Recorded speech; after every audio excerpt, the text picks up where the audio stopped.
Conservation Commission. At this time, I'll ask you to please silence your electronic devices. If you're going to hold a private conversation, please do so outside. This meeting is being recorded by FCTV. If there's anyone else recording, please identify yourself for the record. If you're here to speak on anything, and we welcome you to, you need to do so from the podium at the appropriate time and state your name for the record. First up, vote minutes, July 10th. July 10th. Anybody?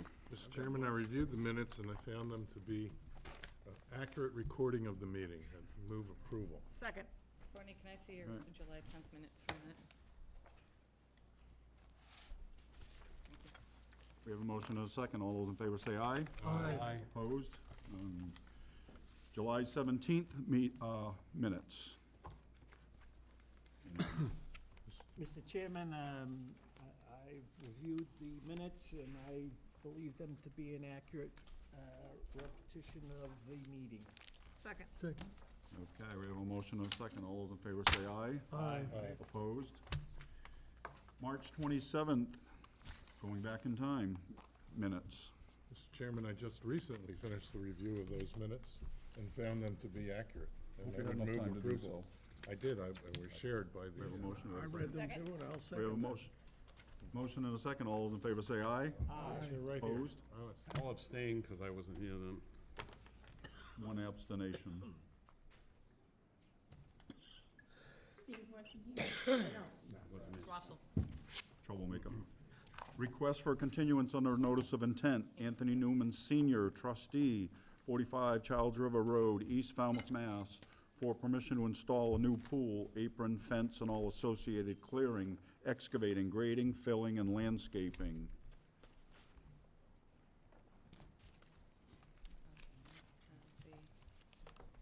Yes, I do. Yes, Mr. Chairman, the applicant is requesting a continuance until September 11th. So moved. Second. We have a motion and a second. All those in favor of continuance, say aye. Opposed? It's unanimous. Requests for determination of applicability.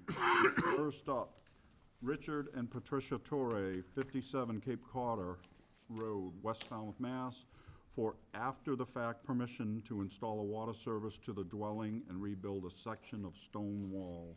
Yes, Mr. Chair, the applicant has requested a continuance until August 28th, 2019. So moved. Second. Okay, we have a motion and a second to continue. All those in favor say aye. Aye. Opposed? It's unanimous. Next up, A&K Septic Systems, 292 Edgewater Drive West, East Falmouth, Mass., for permission to upgrade to a Title V septic system. Yes, Mr. Chair, the staff recommends a -2 determination under the state bylaw. Resource area boundaries are not confirmed by this RDA. So moved. Second. We have a motion and a second. Any discussion? Any comments from the public? Call for the vote. All those in favor say aye. Opposed? It's unanimous. Edward Andrade, 56 Edgewater Drive East, East Falmouth, Mass., for permission to upgrade to a Title V septic system. Yes, Mr. Chair, the staff recommends a -2 determination under the state bylaw. Resource area boundaries are not confirmed by this RDA. So moved. Second. We have a motion and a second. Any discussion? Any comments from the public? Hearing none, I'll call for the vote. All those in favor say aye. Opposed? It's unanimous. Next up, requests for hearings under a notice of intent. All hearings of the Falmouth Conservation Commission are held simultaneously under the authorities of the Massachusetts Wetlands Protection Act and the Falmouth Wetlands Bylaw. Although a single decision of the commission is issued, it represents a separate decision under each authority. First up, Kenneth and Lorraine Montori, 28 Pine Bank Road, North Falmouth, Mass., for permission to install a salt marsh system, conduct beach nourishment, and eradicate Phragmites. Mr. Chairman, just 1 second. Kevin sent you all out a little brief summary and staff report, and he also put a copy in front of you. Yep. Okay, thank you. Thank you. Mr. Chairman, members of the Sully. commission, for the record, my name is Michael Borselli from Falmouth Engineering, and I represent represent the applicant along with Seth Wilkinson of Wilkinson Ecological Design. Seth is with me tonight and we'll go through the details of the proposed activities after my brief presentation. This property, located on Pine Bank Road, may be familiar to some of you of this property actually received an order of conditions to raise and reconstruct this single-family dwelling and install a new septic system. And across the street is another property that received an order of conditions for a new house. The Montori's property fronts on Magansett Harbor, and Magansett Harbor is considered land under the ocean. We've shown on the plan, as well as that wetland resource, the fact that there is a coastal beach parallel forming the seaward side of the property. There's also a coastal dune that is defined on the property. And then the remaining lot is land subject to coastal storm flowage. Through the years, the Montoris have witnessed and lived with the beach getting eroded, and in fact, there's an escarpment that has started to be created at the seaward edge of the dune. So they wanted to try to take some steps to be proactive in trying to mitigate against further erosion and try to be proactive instead of reactive and try to maintain a beach. So we consulted with Wilkinson Ecological Design and came up with it's a new concept, and it's a new type of a methodology for beachfronts like this that includes actually creating a narrow band of salt marsh. And the salt marsh helps to mitigate against further erosion and helps the beach to build up. So you have in your package our overall site plan with some cross sections and some general details of the work. You also have in your package some more comprehensive details and specifications about how the work is supposed to be executed. In general, the access to the beach is over the upland. We show a construction access through the site from the driveway leading through an existing footpath. There would be matting placed so that it would allow for a bobcat or a small skid steer type of machine to gain access to the beach, or a mini excavator. Both of those pieces of equipment are the only expected pieces of equipment that would access onto the beach to assist in doing the work. They would be stored off the beach and in the upland at the end of every day. The matting will help to prevent any damage to the beach grass where the existing path is. So we don't anticipate any need to replant or repair any beach grass with the matting placed because it's fairly resilient. In addition to those activities, there's also a plan to do a phase 1 eradication of some Phragmites, and that's shown on the plan circled on this presentation plan in a red dashed line. We've noticed through the years that the Phragmites in this general area are starting to take hold, and we cautioned the Montoris that they should try to do something about it sooner than later before it really gets out of hand. So the means and methods to do that eradication are also outlined in the documents that we submitted. That sums up the general project, and with that, I'll turn it over to Seth to get into some of the details, and then we're both available for questions.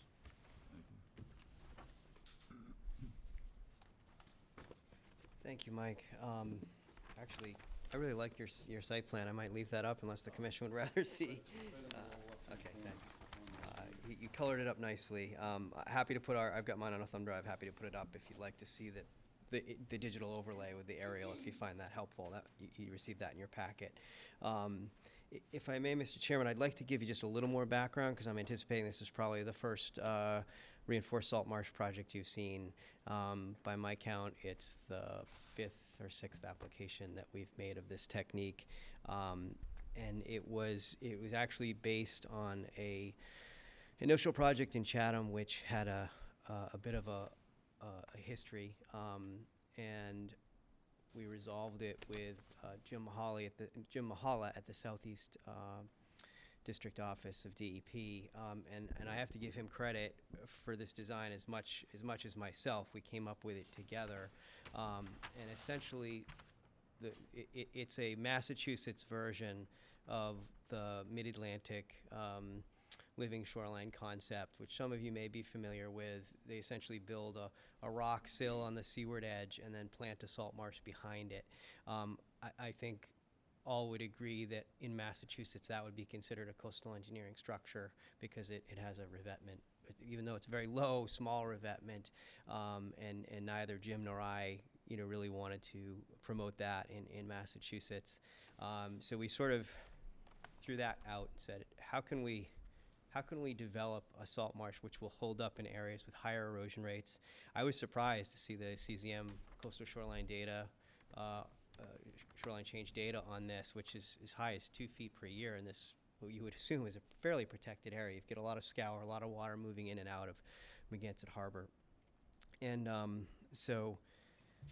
what we found, we've been doing these salt marsh restorations for over a decade now, and they've been quite successful with a handful of exceptions, and almost all of those exceptions are in the higher energy areas where, and I've presented on this very topic nationally on the West Coast, as have others. And if you just don't have enough integrity in the rooting medium of the salt marsh, for a salt marsh to be successful, you have to rapidly establish a peat bed. And unfortunately, when you come to sites where there's been salt marsh loss, the peat bed's gone. That's why, and you've seen the beach elevation drop as a result. You'll be hard pressed to find a better example if anyone's able to see this site, because what you observe when you're on site is a nice high beach between the dune and the marsh, and then where the marsh has disappeared, is I firmly believe this once was a continuous fringing marsh that you'd expect to see in this sort of estuary. Then the beach drops considerably here, and then sure enough, when you go back to where the marsh is, the beach is high again. This is naturally how these things work. And so what Jim and I were seeking to do is come up with a design that would meet the definition of not being a coastal engineering structure, and this went all the way to the chief policy person, Eldon Langley at DEP, and he was comfortable with it as well. And we came up with this cobble reinforced marsh, where the cobble is really just part of the growing medium. It's part of the growing medium the way the compost is, and the loose coir fiber and the coir blankets, which hold it all together. And essentially all we're trying to do is reproduce that peat bed so we can provide a robust rooting medium for this salt marsh so that could reestablish. And then we feel that naturally you'll just get that natural beach elevation, which won't require regular nourishment. It's sort of self-sustaining. And even in the face of sea level rise, which we're anticipating, because you'll have a nice firm base is down the road, if the sea level rise is threatening this marsh, you could add another layer, most likely be primarily organic materials at that point, and help the marsh rise, which there's a lot of research going on with thin layer deposition. Goes by a few different names now, mostly out of Massachusetts, a little bit in Massachusetts, which is looking to be favorable. Don't want to get ahead of myself, but ultimately what we're trying to do is just put this natural system back in together. The first thing we looked at was, could we do this without any cobble? And given the historic rate of erosion that we've seen here, we felt that would be very risky, and it would likely not be self-sustaining. And the beauty of this design is there's no cabling, there's no duckbill anchors, there's no helical anchors, there's nothing to hold everything in place because it's just heavy. The cobble provides some weight, but not so much cobble that it prevents the marsh species from growing. And as you've probably noticed, you commonly do see cobble inside a peat bed. salt marsh grows right around it. And so it's a new design. As I said, there've been 2 installed on the Cape. Another one's permitted in an adjacent town just recently. We have a couple of applications in another town on the Outer Cape presently as well. So we're anticipating seeing more of this. We're very excited about it. I would also say it's really not meant to stop erosion, which I think is important, particularly since this is a dune. You know, we know with dunes, you need to protect the function for them to move. And all this should do is the same thing the adjacent salt marsh is doing. It'll mitigate that energy. It'll be a little bit of a speed bump as those waves move toward the coastal dune. There'll be a salt marsh that likely used to be there that will sort of trip the waves, cause them to break a little bit earlier, and lessen the erosive force that we're seeing in the areas where the salt marsh is left. Mike covered, you know, that we're also addressing the invasive species that are in place, and that's identified in the work protocol. So with that, I'd be happy to stop talking and answer any questions that commissioners might have.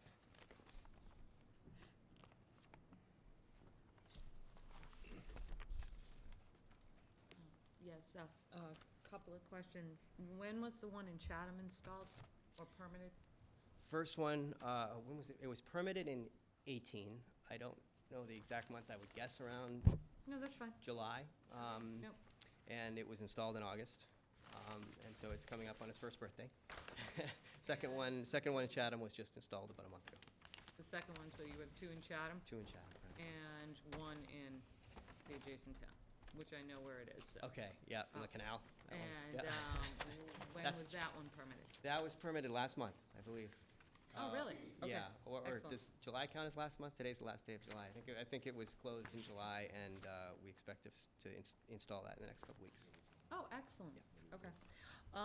And just, did you reach out to DMF at all? I know, I noticed on the notice that it said, no, you haven't, but just because you're working in that area, was there any thought of reaching out to DMF for comment or MES, our Marine and Environmental Services Department? Because we kept it outside of mean high water, we typically it's when we go into mean high water, that's typically when we reach out to Triggered, those. no, I other- understand that, but Yeah, since this is kind of fairly a new Yeah, concept, so your answer is no. we have not. Okay. Trying to think if any of the other ones have triggered. We've not received comments from Division of Marine Fisheries on any of the Okay, other projects. all right. I know that. My only other question, and the board can decide if they want to kick it over to MES for comment, is, so, and I know we talked about this when we were out site, because we went to the site and it was a fairly high tide. We all misjudged the tide that day. And it looked like where we were standing, it dropped right off. And Mike had said it was because, and we checked with him today, that the survey of the area was done in the fall of 18, is that correct, Mike? So, do we have any idea how that area might have changed from then to now? Because it looked like it was a pretty significant drop-off, and how high is this, your reinforced? I mean, I'm It's really only about- excited to try it, so I'm not trying to, No, you know, I'm just understood. concerned with the survey being done before the winter storms, and then basing a design on a survey that is, you know, 6 months I think plus it's minus old. I think it's an excellent point, and I can't tell you, you really need a survey to answer your question. It's a Yeah. very good question. And I think we had discussed potentially a condition that required that there be a survey prior to construction. We've seen this in other Okay. projects as well. Yeah, we did discuss. Yeah, and I still think I think that's a great way to proceed. And if, you know, then we look at it, and if we feel like we need to come and make some changes, we'd have to talk to you about changes and potentially come back to the commission. But I think that's the safest way to do it, because beaches are inherently dynamic. No, Their I know that. elevations So, change, and so, that's yeah, fine. So yeah. you would we expect would- a We think it's a good idea. condition that we have to do the survey. Mike will have to do the cross-sections again. And if there's a significant change, I mean, at least we'll have to sit down and talk about what you feel may or may not be significant, Correct. what we may feel not be significant, and then go from there. But I'm fine with that.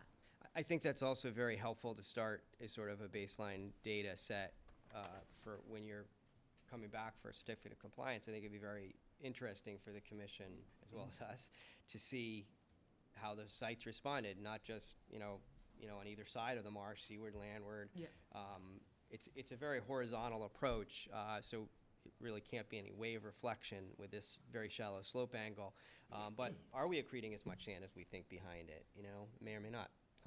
So I think it's a great idea. And this is to establish a salt marsh, and we talked about this in the field, so your client is aware that this will become a protected This will, resource yeah. area, that it will push that buffer zone slightly further into their property, and that the area is not to be altered once it starts to take. We're not gonna Yep. clear part of it Nope. to be a little beach area. It's going to be this salt marsh, and it's designed to be able to migrate landward and seaward and wherever it would like to go, correct? Absolutely, yeah. It would have, as we know, salt marshes are protected a little more highly than coastal beaches, so it would actually have a little more protection than it has today under the current resource. Well, I'm personally kind of excited to see this technique used, so I'd like to see it happen, so expect those conditions, and we'll see what else the board has to say. Brendan, did you have anything else? No, you covered it. Oh, one more thing, Seth, I'm sorry. On your treatment protocol for Phragmites, I know that you want an ongoing condition subsequent to the closing of the order of conditions, and I think you're aware that Falmouth, that we don't do that kind of maintenance work in perpetuity, but we have many times allowed applicants to come back and file for the maintenance part of that. I think we just did one of your projects You're in right. Penzance. Yep. And let you come back under an RDA for the maintenance, so. That makes sense. It's sort of standard language for us. Some No, some I commissions, understand. yeah, really like to see that in because they find it's easier to do on conditions. But there are a number of towns that do it the way you do it as well, and that's completely understandable. Excellent, thank you. All set, Mr. Chairman. Mr. Byrd? This is a very intriguing project. I think you designed it well, Seth. Thank you. Obviously, the proof of the pudding is in the eating, but it's imaginative and constructive. I have no other questions. Thank you. Kevin? You probably can't answer this, but because you've got such a small database to work from, do you think this system would be more appropriate if there were a gentle slope? Do you think the fact that there's a, Yeah, pretty significant drop-off would work adversely? No, it's an excellent question, and I'm happy to report that we're just on the projects that have been approved to date. We've got a whole range of different exposures. As far as, we've got one on the shores of the Cape Cod Canal, but in a little sort of estuary that goes off the side of it, so not adjacent to the rock vetted part of it. We have another one that's in a very high energy area near the 2007 inlet in Chatham, near the fish pier. Another one in a much more protected area of Chatham, up a coastal river, similar to this. But to answer your question, and I think, because I think they're all going to respond a little bit differently based on the forces that are going to act upon them. The benefit of having an approximately 2 foot thick simulated peat bed, that's what we're trying to do here, is we do have the ability to address, so if you sort of have a little undulation in the slope, we're just sort of setting this down on the sediment, and we'll take some of that undulation out so that the top edge of the marsh will mimic more of a peat bed, which are typically quite flat and a gentle slope. So what we're trying to come up with here, I'm sorry, I'm pointing down at this, should be pointing up there. As you can see how it's designed, it's typical of a salt marsh, probably very similar to the grades that you see here, maybe slightly steeper, but not much. So the idea is we do want to bring it down under the grade, because we do expect the intertidal area to move, as it does naturally, and it's a dynamic system as well. But then we're not looking for a lot of undulation in the top, because we want to have a nice, gentle slope, primarily for salt marsh migration. We know that's a natural, even without accelerated sea level rise, salt marsh does need to migrate with natural sea level rise, which has been happening for thousands of years. So we want to provide a steady incline so that that marsh can move landward as needed. I would not be surprised if 10 years from now you're starting to see Spartenol to the floor transition, even though it's initially a high marsh community, proposes a high marsh community. We've seen this happen in the 10 years we've been doing this already, that we're seeing competition and plants that weren't originally in the planting bed of the marsh is changing as a result of sea level rise. Caveat to that is it's accelerated in the Pleasant Bay Estuary because of all the changes in the inlet there. So it's a little bit more amplified than you would be maybe in a more stationary. I'll look forward to seeing the results, and hopefully you'll have a comparative talk in would the love that. next year or two. Yeah. But I have a question about Phragmites. Yes. So you, two questions. One is, you said you don't plan to plant anything, but, you know, this isn't your typical place to see Phragmites. I suspect it might have started with a low point in the dune. Yep. That was like a little bog area. Yep. I think there may also be some groundwater breakout. When Jennifer and I were on site, we also observed that it sort of follows a little swale, a little natural swale. Yeah, so I'm yeah. wondering if you might want to plant something along that natural swale Yep. to prevent Phragmites from reappearing. I think that's a good idea. Generally with Phragmites, and I think it applies here as well, is we'd like to see in the first couple of growing seasons if there's natural colonization, because, and I'm not sure if the study has been published yet, but Tim Simmons was telling me about a recent study that demonstrated that when the rhizomes of Phragmites break down, it's comparable to releasing, or basically placing a 5-pound bag of sugar. The carbohydrates that's released is comparable to a 5-pound a bag of sugar every meter squared, which is a lot of carbohydrate. And we've seen this in practice, and you've probably seen this because you've seen a lot of Phragmites projects. The marshes tend to surge back after it. Right, I and we've seen it realize in that, but uplands. I can't really see this as an area where they surge back in areas In marshes. where you have a peat, Yeah. where you have a reservoir of seeds. Yeah. But I mean, I guess you'll have to watch, maybe after a year or two. Yeah, that's exactly what I'm watch. saying, is I would hate to, if there's gonna be natural colonization and local genotype, I'd rather not sort of overplant it with other species. Definitely, if we're not seeing that, if we're surprised, and occasionally we are, it's pretty rare, but if we don't see it, and again, a condition of this effect, we would be doing this anyway, but a condition of this effect would be totally acceptable. It's basically saying at a 2-year mark, if we're not seeing dense colonization of the work area, Then it you would help have to it out be a little. planted. Yeah. I mean, I would hate to see all this effort Yeah. put into it, and then 5 years down the line, have more Phragmites Yeah, than you have if now. your point is well taken. If you don't close up this ecological niche, you might have something else. You might have bittersweet coming in, or Phragmites. well, Yeah, we know the bittersweets in the neighborhood. So it's an excellent point. I just always like to give the native plant community an opportunity to come back on its own, and it will still have access, even though it's not probably in a peat bed. It's still a lot of sugars there for other plants, even upland plants, to take advantage of. But I find that basically the second growing season, which is usually about 18 months in, is the time to make that call. Okay, thanks. Good point. Something on that. Yeah, just following up, my observation from the project we did, which you were involved with in Little Sippowisset Marsh, the first year after the Phragmites were removed, and it was a monoculture, nothing grew there. I mean, it was basically a wasteland for a year. And then it started to recolonize. And my thought is that if this is analogous, you'd want to wait at least a couple of years, and if nothing starts to come back, then I think it's appropriate to put natives in there. At least that's my, It's not really recolonizing, it's growing up from seeds that are there. but Right. you gotta let the thing break down. I mean, there's a period where you've got a kind of wasteland I think part of the process. that's a great example. I would say I do recall there being that heavy thatch layer at Sippowisset, and it is slow to break down. I think there's less of that here because it's not really It's not so thick. it's not thick, and it doesn't have Yeah, tidal right. action coming in. So I think there's gonna be less of that, but the point's well taken. At 2 years, if you've got voids, you've gotta do something. I think we're all in agreement on that. Did you have anything else? No, I just want to point. No, I just want to make sure we didn't interrupt, but.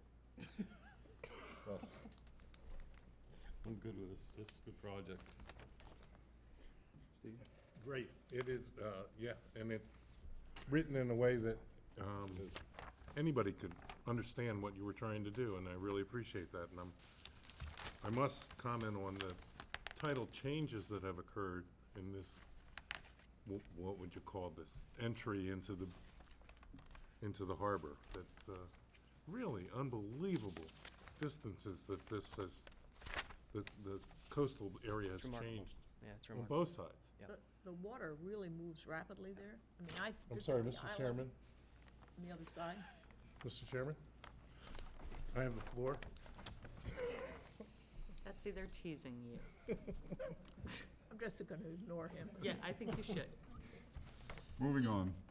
So Ignore that half of the table. the question that I'm eventually getting to is, how does this impact the abutting properties? I did get a chance to walk along the beach and try to figure out, I'm not even sure where the marsh starts and from my leisurely stroll today. And Excellent question, and yeah, depending on what tide, it could be hard to see it.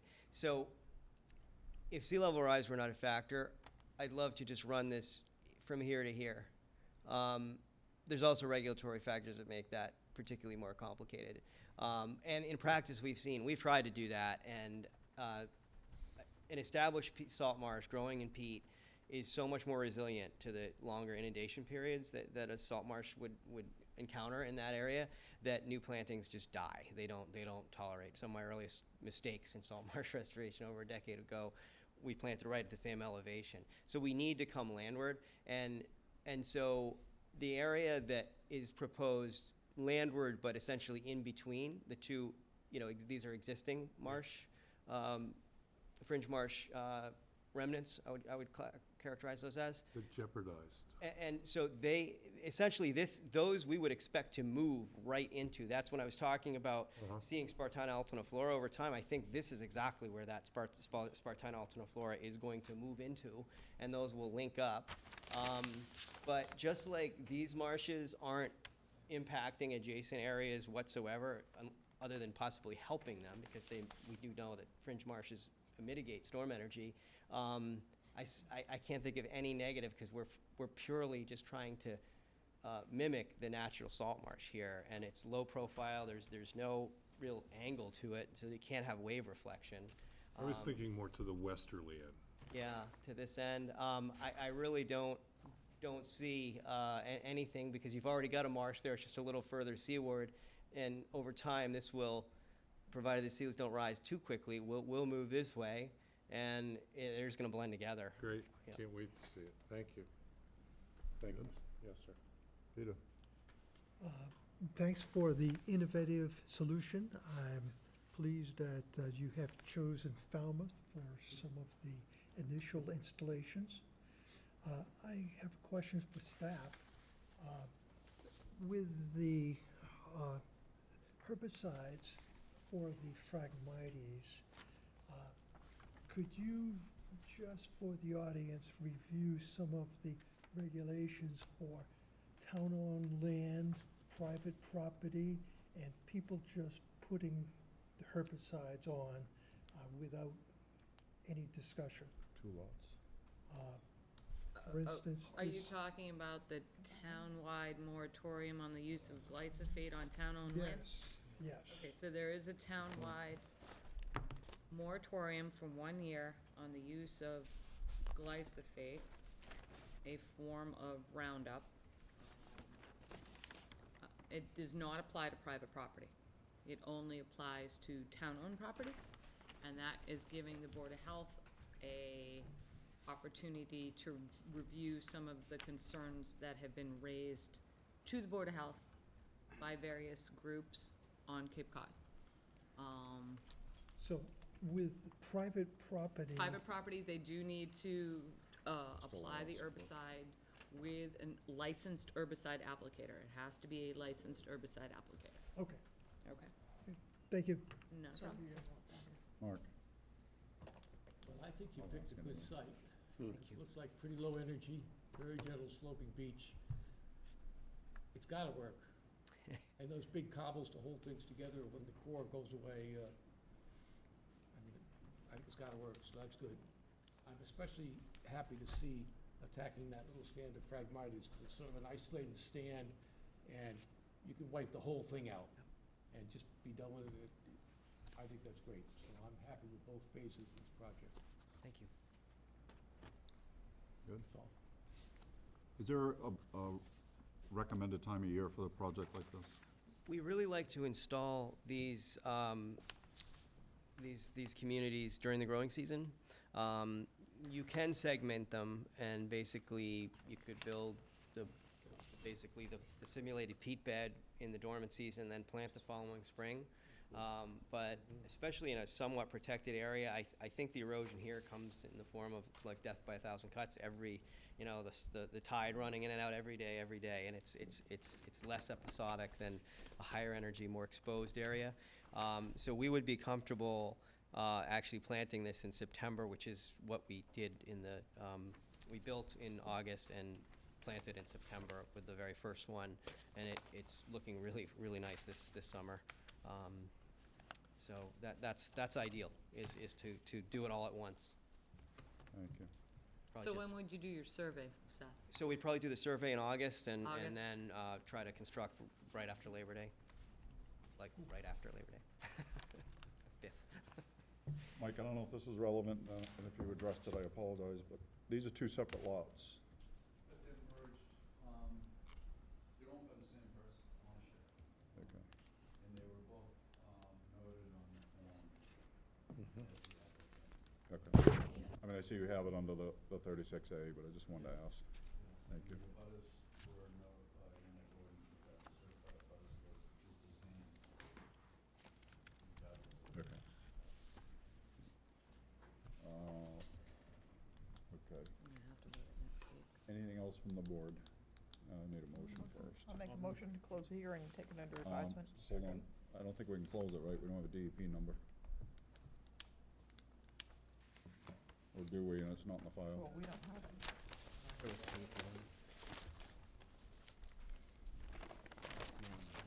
I thought we did have a DEP number, didn't we?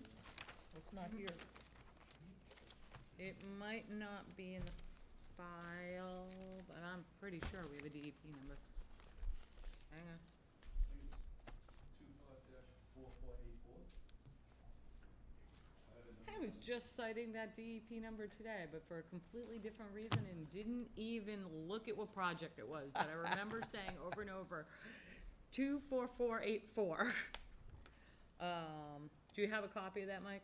I don't have the printout, but it's written on my 448. Is that, Okay, is that then- it, Mike? Yeah. old DEP from the previous application, so I can't say without the actual piece of paper. You know what, we looked today, I was on the DEP website today, and Brendan's getting there.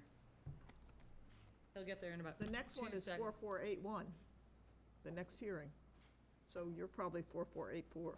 That sounds right. Possible. 4481 is another one we have Yeah. today. Yeah. So it's in the series? Yeah, that's what I'm saying. There's no way that's an old one. Okay. Sorry about that. So we have a motion to close? Close the hearing and take it under advisement. We have a second? Yep. Any further comments from the board? Any comments from the public? Hearing, I just want to do it before we leave this part of town.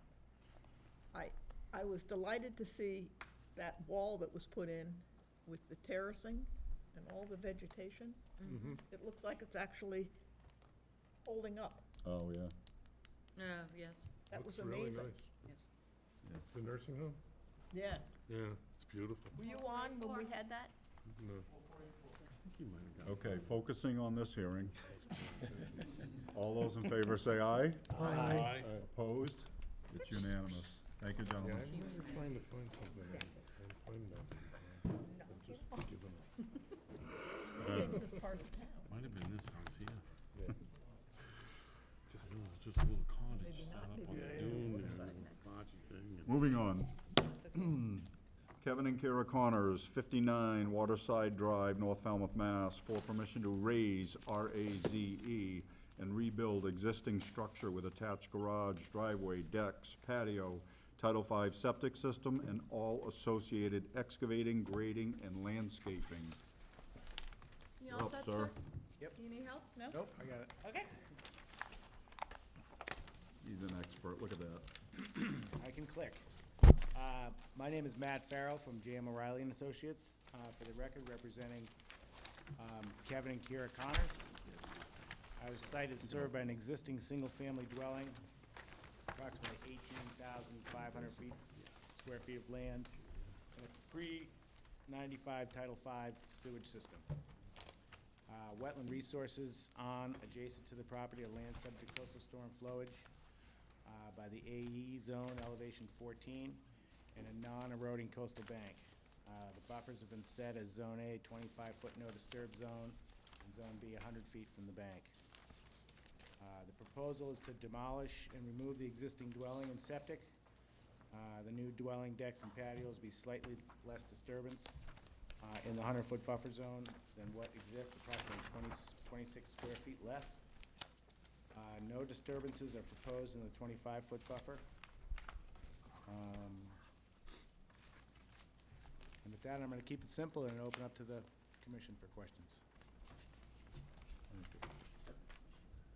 Well, the only comment I had about it, is there a way to move that limit of work to the flatter part of the yard? It's kinda, you have it lined down by the street, and if there's a way, 'cause there's a bit of a bank down by the road. It should have been staked on the site, so did you see the stakes for? Yeah. Yeah. We could probably, we left it as wide as we did just for staging, because most of the construction is happening so far from the resource. There's not really gonna be a lot of room in the front. Staging, also access to the backyard. We'd probably move it 10 feet up the hill, That's all, just so that water doesn't get velocity down the, Certainly. down the bank, yeah. and we could supply a revised plan with that if needed.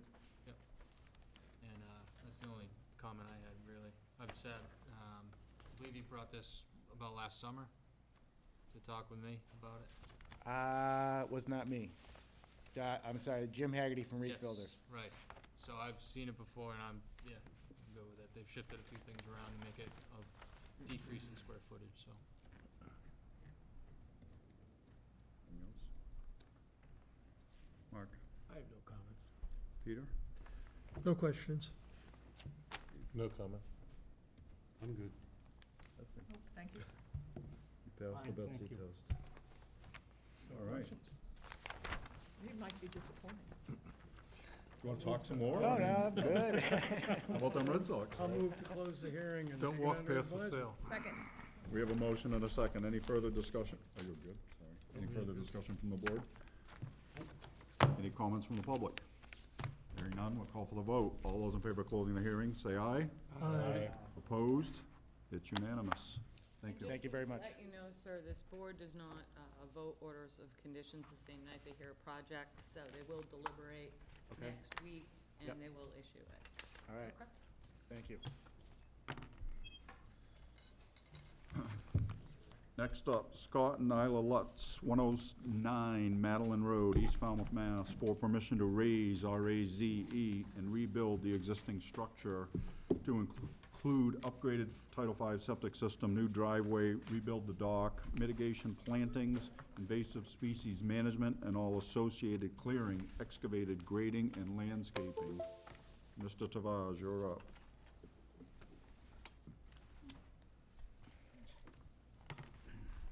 Good evening. My name is Wayne Tavares. I'm a landscape architect and a professional wetland scientist. I'm representing the Lutzes who are here with us today. And Brendan, I'm trying to figure out how to get this running. I also have some green cards for you. You emailed them to us, Wayne. Thank you. That was perfect, actually. I prefer that, actually. Less little pieces of paper I have to keep track of.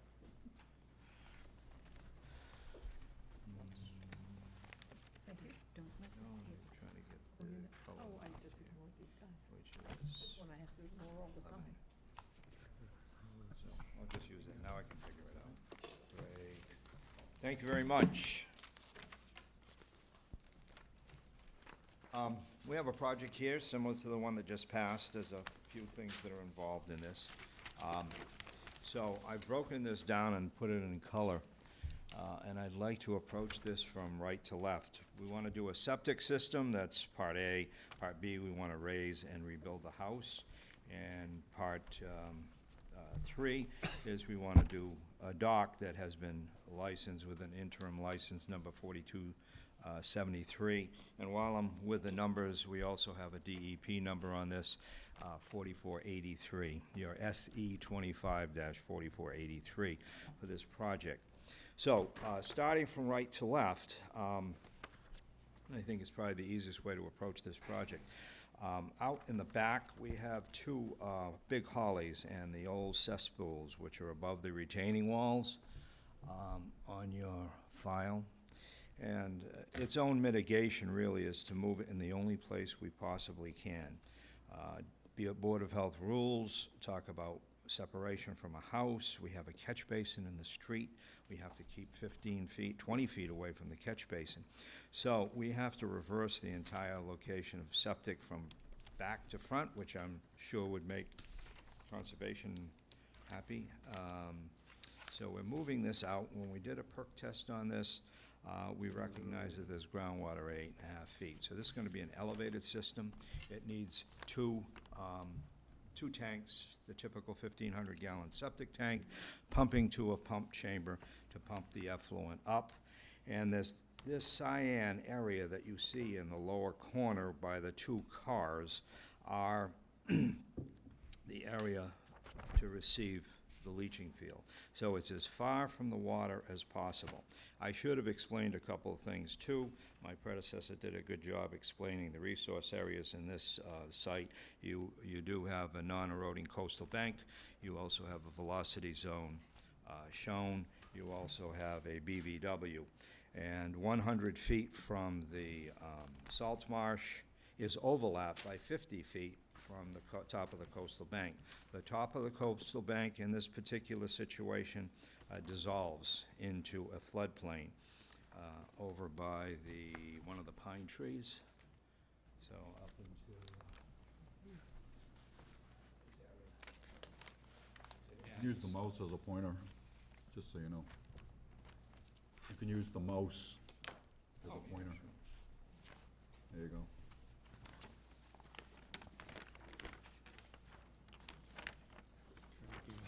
Yeah, there you go. Okay, so, those are the resource areas. Basically, the entire site is under your jurisdiction. When we put in the septic system, we recognize there's a couple of trees, and I numbered all the trees here. Most of them are pitch pines. There's a couple of beautiful hollies that we have tried to give away. We have had 3 different people come down to the site to look at the hollies. They're not interested in removing them. So, consequently, they have to be lost. 2 of the trees, the holly and a pine, are very close to the house anyhow, but they would be lost in the septic overdig for this tank. It's a huge tank to put in. There's also 3 other trees in that vicinity that also would be lost, as you can see in this area. As you go down, you can see that this green area, it's actually round in shape, mainly because we have to maintain 20 feet from the foundation of the house. We have to maintain 20 feet from the foundation of the catch basin. So we think we've placed this in the best possible area. And we're delving into the possibility of a denitrification system. So this is all a big improvement. Hopefully that's the end of part 1. There are some trees to take down. We don't expect to take all of them down. There's a couple that are right on the edge, but there's a spruce that's here in the corner that must come down. It's a hazard anyhow. It's past its prime. It's right near the street and it's leaning. And we have 2 ornamental trees, a dogwood and a redbud, that would have to be lost in the process over in here. We have mitigation for these trees. At the head of the driveway, it has nothing to do with the septic system, is a pine that has turpentine beetle, and it should be removed. So, moving on to part two, the raising of the house. The Lutzes are very concerned about conservation. They also have used the footprint of the existing house to the best possible way. They've expanded it only to the limits of your ruling. And they've added a deck here at the 40 feet, 8.80 inches off of the BVW. And you can see there's a lot of measurements that are in the 40-foot range, 40.18, and in this corner, I believe that's 40.50. It's hidden by the hay bale line. That's a proposed hay bale line. So we've expanded this. We realize we're in the 25-foot zone. We had a nice couple of meetings on this project with Jennifer and Brendan, and we recognize you have an additional 25-foot setback. So we're asking for a couple of waivers here where the 25-foot intersects this area. This is the old footprint of the house, so there's nothing new here. This side right here is 2-foot expansion towards the south. That's it. That's the only expansion over the footprint that we had before. You can see there's an existing patio, which is being basically replaced by a deck. We intend to put a breakaway foundation or a piered system with a frost wall that expands this area where possible. As you go into the slope beyond these retaining walls, of course, that will become a full basement. This little niche here, this little shaded area, represents only 2.7% of the entire area. So we're asking, by the rule of de minimis, two things: that we don't have to elevate, according to the rules of conservation, Falmouth Conservation, an extra foot. We have an AE zone that's asking us to place the first floor at 14 feet. Falmouth has a rule to add another foot to that. So we're asking for a little bit of lenience on that issue. In the back portion, along that shaded area, we'll put the smart vents, which are necessary for something like this. We're going to use the old foundation, by the way. They'll be a foot above. They've been sized to the area here. We have 1,388 square feet, so we need about 1,400 square inches of smart vents. So we'll do the same, have the smart vents in the front as well. And the foundation would have piers where it's below the level of the retaining walls. Up above, we have to go into solid walls, but we have earth in there anyhow. So that's the shape and the size and the scope of this. And as I mentioned, conservation is very demanding here in the sense that we don't want to get any closer to the resource areas in this town. So we have all of these dimensions are in the 40-foot range: 40.80, 40.15, and 40.5, I believe that is. That is the determining factor. It's no closer than that other than 3 inches. So again, using the rule of de minimis, we're hoping you give us some leeway on that. So that's in red. We've also done a driveway, so I should go back to the driveway before I go to the dock. The driveway was moved over. It's just a landscape design issue. If I can park on top of a septic system, I will. And I unfortunately increased the area by 48 square feet. We're probably going to have to do a revised plan in this situation. We'll reduce this driveway by that 48 square feet rather than ask for more mitigation. So that being said, I'd like to move to this area out here. There is a huge, beautiful burning bush, but it's invasive. So we have an addendum to our narrative which talks about control of invasive species both on this side and this side. So we'd like to address that. It's in the addendum. We're going to remove this, and we had plans for using this as a mitigation area. It's protected, it's nice for wildlife habitat and so forth, but we've heard back from your agents that this is likely not where you'd put it, and therefore, that's why the need of a revised plan. Can everybody hear me okay?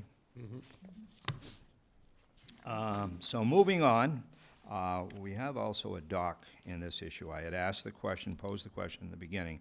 That's a water-dependent structure, but the agents thought it would be better to present the whole project all at once. So we have taken the old license, number 4273, and not reconfigured, but actually used the same dimensions, a 4x14 fixed platform with a ramp leading to it. The plan also alludes to the license plans that are here.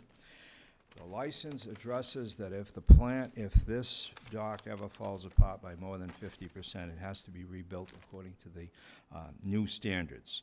So we have applied new standards in the terms of pier dimensions, and we've asked for another, not a waiver, but in talking to Jennifer, she seemed to understand this ramp that's here is only 2 by 12. And we'd like to get it 3 by 12 as a ramp, especially for the fact that they're asking us to raise it above the salt marsh, which is this purple area underneath, and provide enough space in which to walk under. I have a cross-section that I'd like to get to, but if there's any questions on this, this requires steps to get up to this ramp, steps to get back down to this in order to allow passage underneath.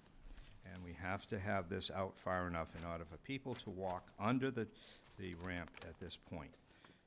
Point was made that this should be a 6-foot elevation. We're willing to comply. It's drawn right now as a 5-foot elevation because the license states that that's the elevation that it should be raised to and was part of the law at that time. And Brendan, if I can ask you how I can move around to another drawing?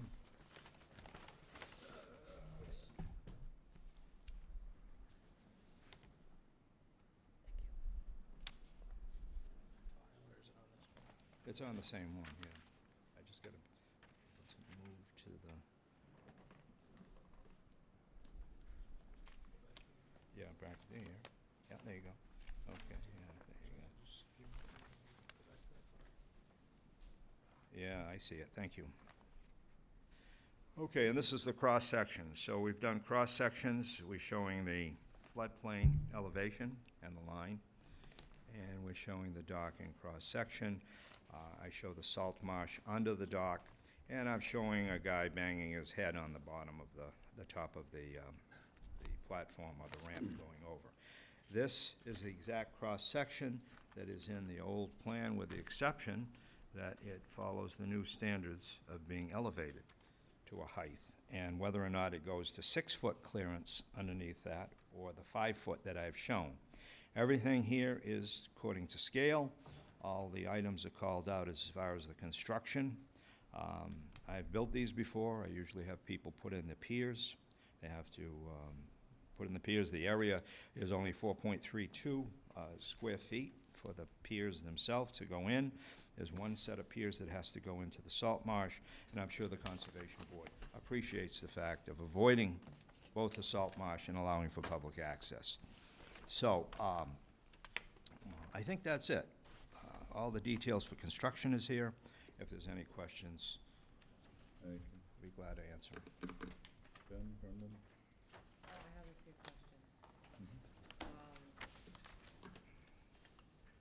So, I understand Kevin's been trying to go back and forth with some of the concerns we had, Wayne. So, you're going to revise, what you're saying, can you put the plan back up, please, Wayne? Sure.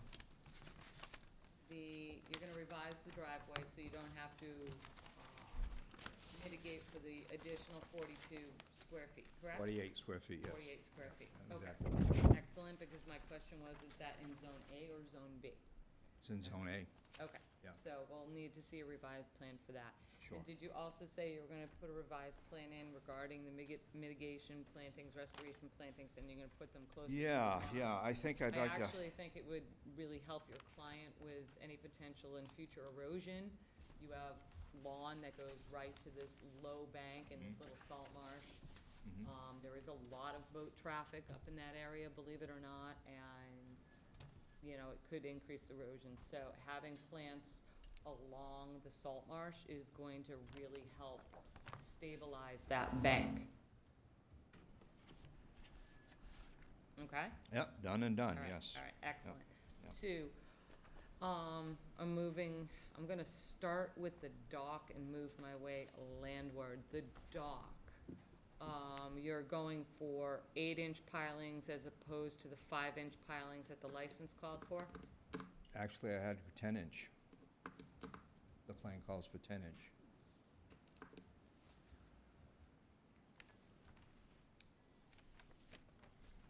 Oh, no, did I look at a different, did you revise this plan? It's in that cross-section, if I can pull that up again. Yeah, 10-inch? Why did I come up with 8?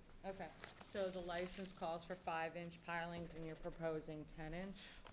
I'm proposing to update it to the standards that we have today. It's a fixed, we're stuck in an area that is a velocity zone. We cannot improve the dock or the size of the dock, what have you.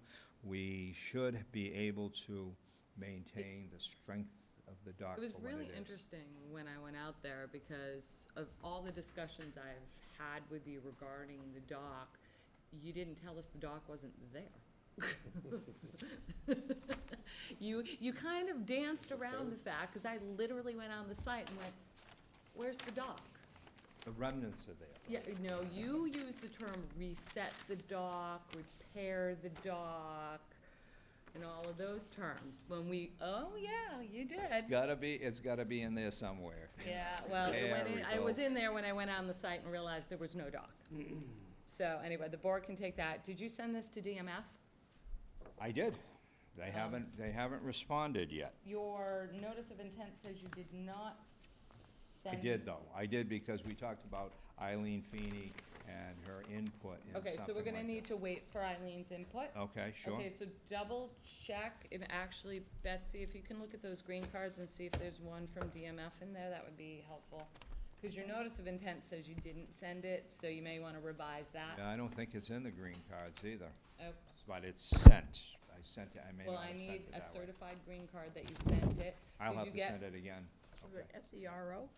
No, that's zero, For the- that's, That's for, and also, did you send it to Natural Heritage? You said you sent one to Natural Heritage?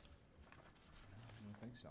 What was the point of natural heritage? I don't know, you state that you are in a MISA and Did I check the wrong box? No. I don't know what you checked, Wayne. No, I don't think so. Not a MISA. This is not a MISA situation, no. Just saw something that had MISA. Maybe I looked at it wrong, MISA, okay.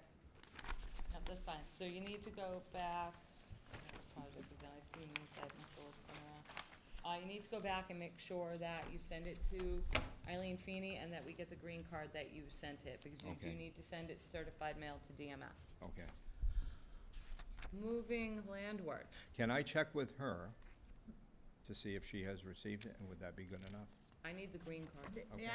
may I ask another Sure. question? Sure. I have another DEP thing here. It says DEP lockbox. That's Boston, that's where the That's where the fee check goes. went to. Oh, Yep. sorry. No, we would be looking for something in Division of Marine Fisheries, most likely in New Bedford. I Okay. did not have that. All right, so Wayne, we're gonna need that, we're gonna need proof of a certified mail to Eileen Feeney. Okay. Okay, not an email to her, proof of a certified mail. Also you need a variance from Title V for this? Have you filed with, okay, let me rephrase that a different way. Have you filed with the Board of Health? No. Okay, you do need to file with the Board of Health prior to filing with us. Okay. You don't need approval for the Board of Health, but the Wetlands Protection Act does say, and we have time because you have to revise the plan, so I would get a filing into the Board of Health, but the Wetlands Protection Act does say that you have to apply for all other applicable permits You don't have to receive them, but you do have to apply for them. Because we do have an abutter that is concerned with the leach field, its location next to a catch basin and everything else. Sure. So we do need to know if you're going to, one, you need to Okay. file with the Board of Health, and two, we need to know if you're gonna need a variance from the Board of Health. Okay? We're, right now, we have we're requesting variances. We will be requesting variances. Okay. It requires a design, and Okay, that needs to be submitted to them prior we've to been us waffling closing back and this. forth between conventional versus a Yeah. fast system. Okay, So no, that's why. and that's fine, just make sure you get that filed with them prior to us closing this. Okay. Now we're gonna go to something that kinda threw me when you were talking about it. We're gonna go to the house, and I'm gonna have you repeat what you were saying about frost walls, breakaway panels, and pilings in the Falmouth velocity zone. I'm not even going to first floor elevation yet. Okay. So when we met, I was very clear that in the Falmouth velocity zone, the board is gonna wanna see open pilings. Right. Yeah? Now, So you'll what is see the open frost- pilings in this yeah, area. What is the frost wall? Well, you need a frost wall underneath in order to hold the pilings up. Say that again? You do realize I need a have frost builders on- wall or a good footing underneath these. I like to tie all these together. Oh, well, They're Jamie, buried. frost protection. Yeah, frost protection, sure. is that, we don't usually see that. No, we don't. We don't usually see a frost wall, on a I mean, your piling. pilings would go down enough for that purpose. Yeah. but you wouldn't do a frost wall We for can that. modify this plan to go Yeah, according to what you You want. might have to. All right. Now, don't forget, we're going up this slope. Where these two retaining walls go cuts into this slope. So we are putting in probably a full foundation because there's no opportunity to do a pass-through. Wayne, I was very clear that it was open pilings, that no foundations. It's the same as if you're building within a V zone. They use the same building standards as a V zone. They don't, you're not gonna put a foundation in to the Falmouth velocity zone. They have never allowed that.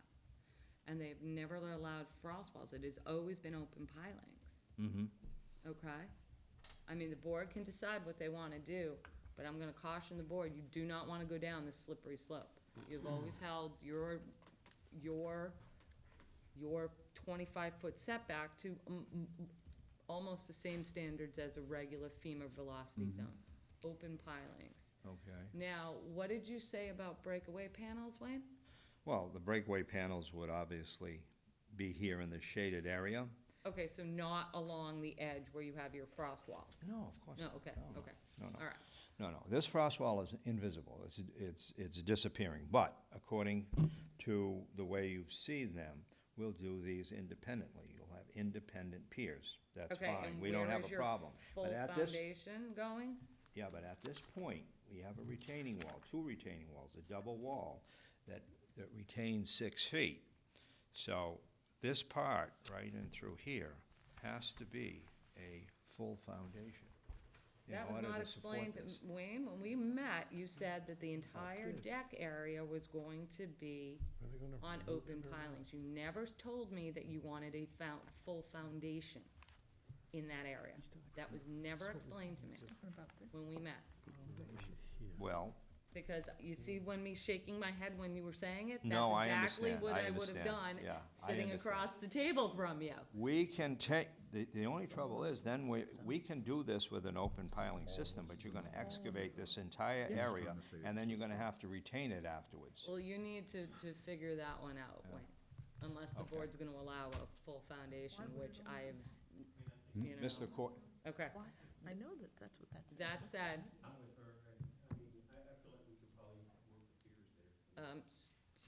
but we have to retain Sir, outside, wait, so let's wait, hear what wait Courtney one has to say. second. Sure. And Mr. Lutch will absolutely have a chance to speak, but I need to talk to Wayne, and that's okay.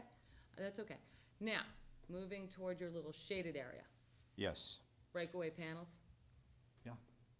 Okay, sure, right in this area. right in So that area? It'll, Okay. it, the board water will knows how- flush through right to here and hit a foundation. That foundation is the existing foundation. It has to have it has to have holes cut in it for the smart fence. 1 foot above Wait, what was grade. that? The existing foundation has to have holes cut in? That's for the smart fence, in order to do smart fence inside this foundation. So that this So you're all gonna have a passes full through. foundation in that little de minimis part that you're talking about? You're gonna have the existing foundation that's in there. Oh, you're not taking the existing foundation out? No, Okay. no, we're asking for lenience, because it's, by the law of de minimis, it's such a small area. Okay, Yeah. 1 second, don't say that word, please. Okay. That word I have heard used in many different ranges, Sure. and not just, housing. I've seen it for septics and everything else.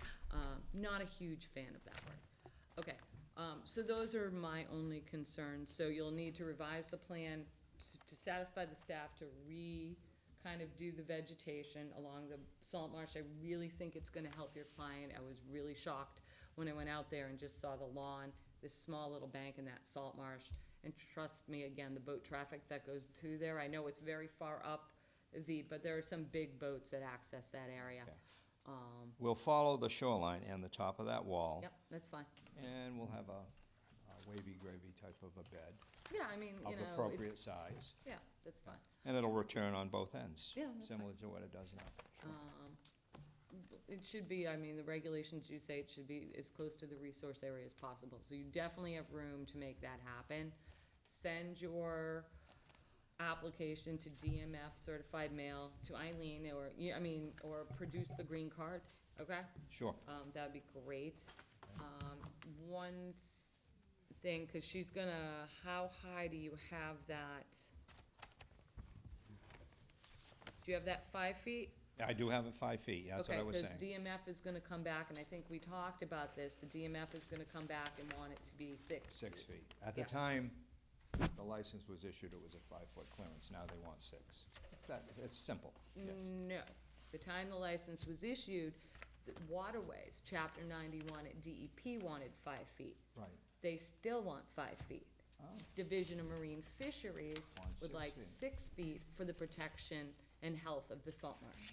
They're Interesting. two different things. You're talking about public access, which is chapter 91, Right, and Division of Marine Fisheries, which is concerned about the health of that salt marsh. okay. Okay?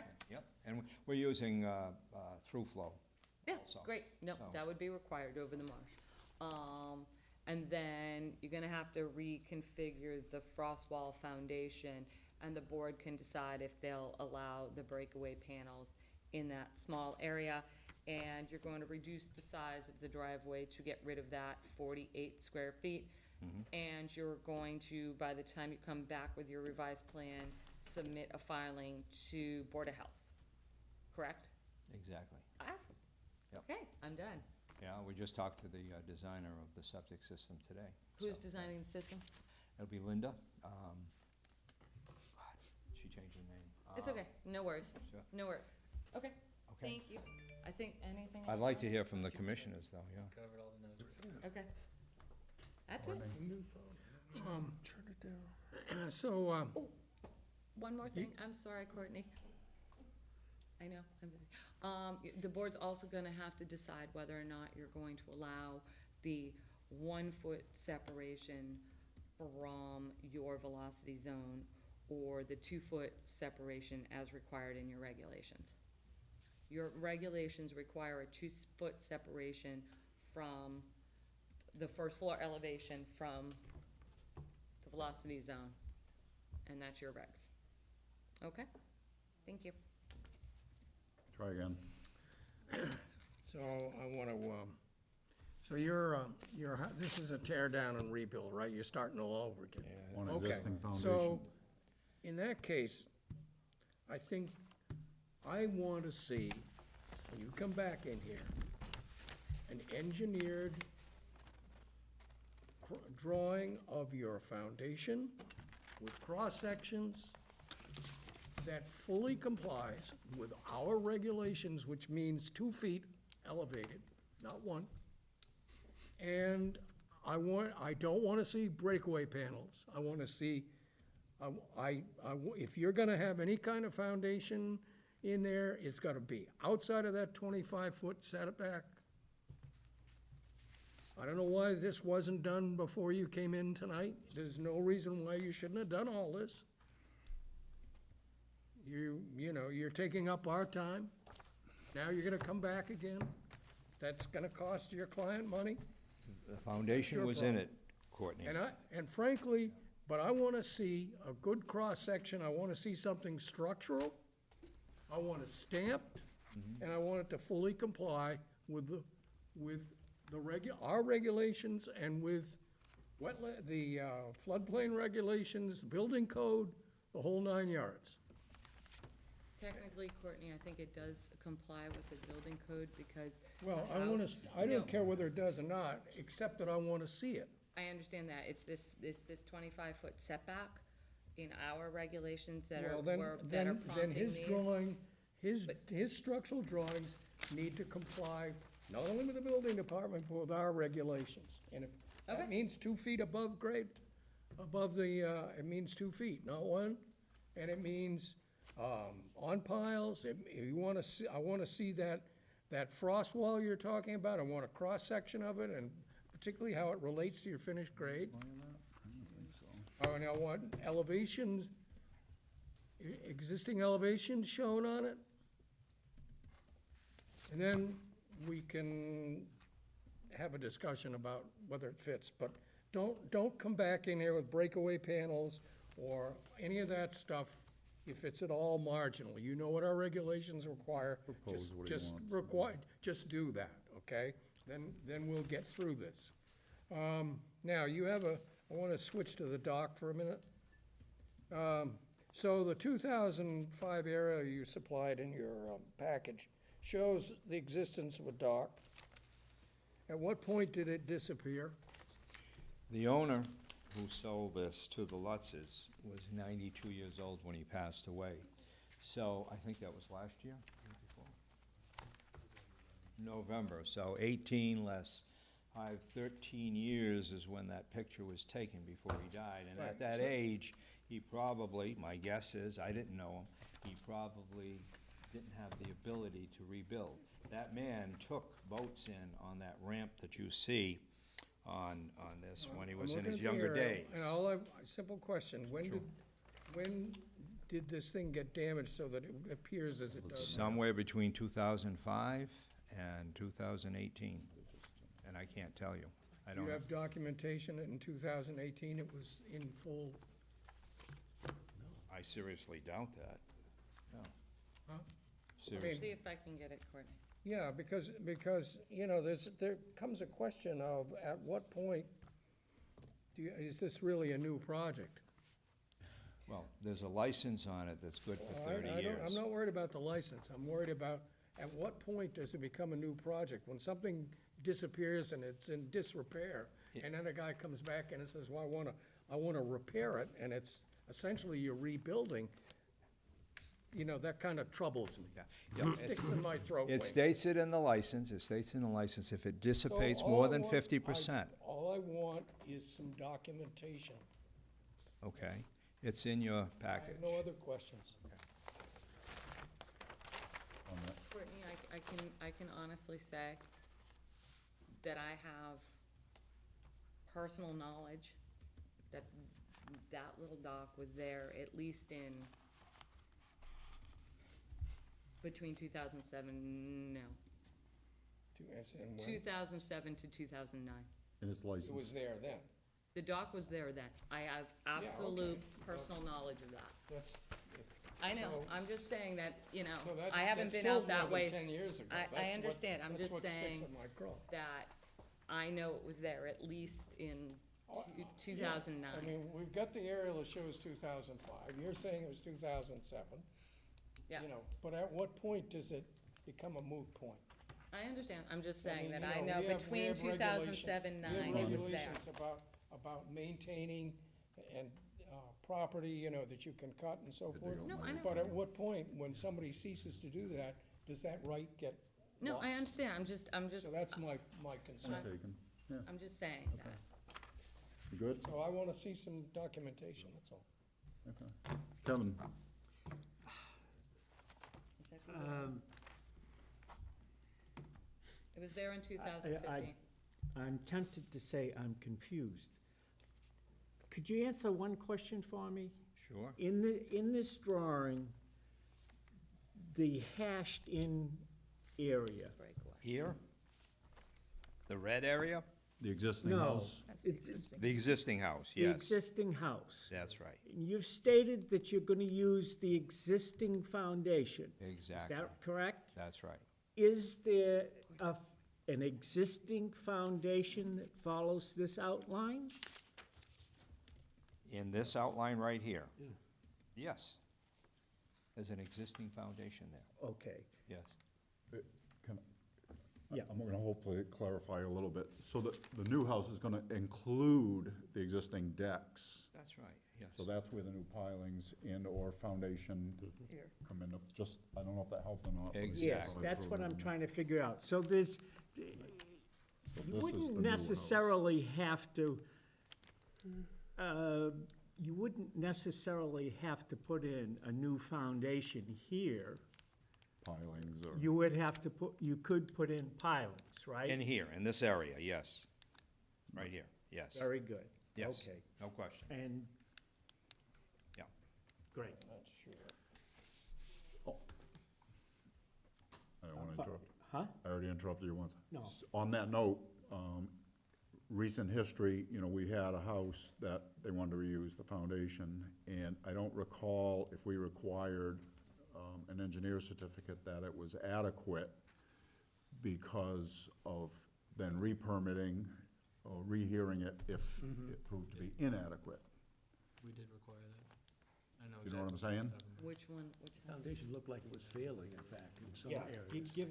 Given how it looked to the casual observer. See, the building department's gonna determine if you can build on that foundation. I mean, you're gonna have to prove, you're gonna have an engineer say that it's adequate. Exactly, we know that. I get it. We know So I'm that. not trying to overstep bounds. What I think for all of us are concerned about is that if we know that that is adequate or not beforehand, so that it doesn't become an emergency order if you tear down and you get ready to build, find out it's inadequate. Do you follow me? Sure. That has happened to us, Wayne. Yeah, I We've was just learned gonna by say. experience, so it's Okay. not like we're trying to hold you to a different standard. Well, this is all good, that's what the You know. I meeting's just all want it out in the about. open, Sure. that's all. Just so that, Oh, I know which one you're talking about. But I have a concern, Yeah. on that note, because this is, the scope of the work here is well over 50%. So my understanding is. but he's allowed to do that. If he has to prove to the building department that the foundation is adequate. Yeah. All I'm saying is, we don't need to step into those bounds necessarily, except that you're gonna wanna know that sooner than later, so that if it proves to be inadequate, you have to come back to us. So, I'm just trying to keep I all know of us which from one a you're talking potential. about. Wayne, we had something where I think the building department made them take out the foundation or something like Right, that. right. And we didn't know about it, and we had to stop the project, because we didn't know they were removing the foundation. Okay. And they started excavating. Yeah, no, just so And- the board knows, I'm used to going through each one of the departments. No, I understand that, but what Understand. we're saying is your clients are, digging away, they've got their, they think they have a building permit, because the building, they sign off on it, and then we get the call from a concerned neighbor that you're collapsing the foundation, you're removing it, and we held up a project. We had to go down and issue a stop work on it, because we were not aware of the excavation they were doing. So we're just letting you know, that's where Courtney's concern is coming from, that's where Jamie's concern is coming from, and that's where my concern would come from, is because we don't wanna get the call, have to go down there, waste our time, go down there, stop a project, and then, the contractors are yelling at us and everything else, when we're like, well, nobody told us. So, we would like, we would like just a certification that that foundation is capable of holding that new house, including breaking it where you wanna put your breakaway panels, which the board's gonna decide. Yeah, Okay. exactly. You're refining, we're tweaking this whole No, issue. that's I presented an overview, Just so want it now out we're in the tweaking open, it. Wayne, that's all. There you go. Yep. Okay. That's it. Kevin, you were done, right? I mean, I have a couple of questions that are a little different than other people have asked. One is the sort of moderate armoring along the shore. Was that permitted? This house is built in 61? Probably, I'm gonna have to 62. say, I can almost be 90% sure no. Okay, well, my next question is whether it was or not. There's erosion there Yeah. at the base. So it's actually not a non-eroding coastal bank in a velocity zone. It's an eroding coastal bank in a velocity zone. But irrespective of that, if I follow your A zone, which you have, which really should be 25 feet further landward, I count 12 trees that have 115 caliper inches are being removed. How many trees are being replaced? We have all those total right on this area here. This whole table has to do with mitigation and what's being removed. I can't blow this up to read it myself, but we have the pitch pines first, and I've listed all the diameters all the way across, and then I've listed the rest of the trees that are in here, and Right, I right. apologize. Well, I came up to 115, you came up to 116. Okay, But what I'm asking, so our regulations require either one-to-one replacement or caliper inch to caliper inch. So that would be a minimum of 12 trees or a maximum of, how many did I say? 150, or 116, 116 yeah. caliper inches. yeah, we're exactly halfway there on this. I have 56 or 57, I think, that are here, of the trees that are replacing that. 57 inches? 56 shrubs, this list here, right there in that total.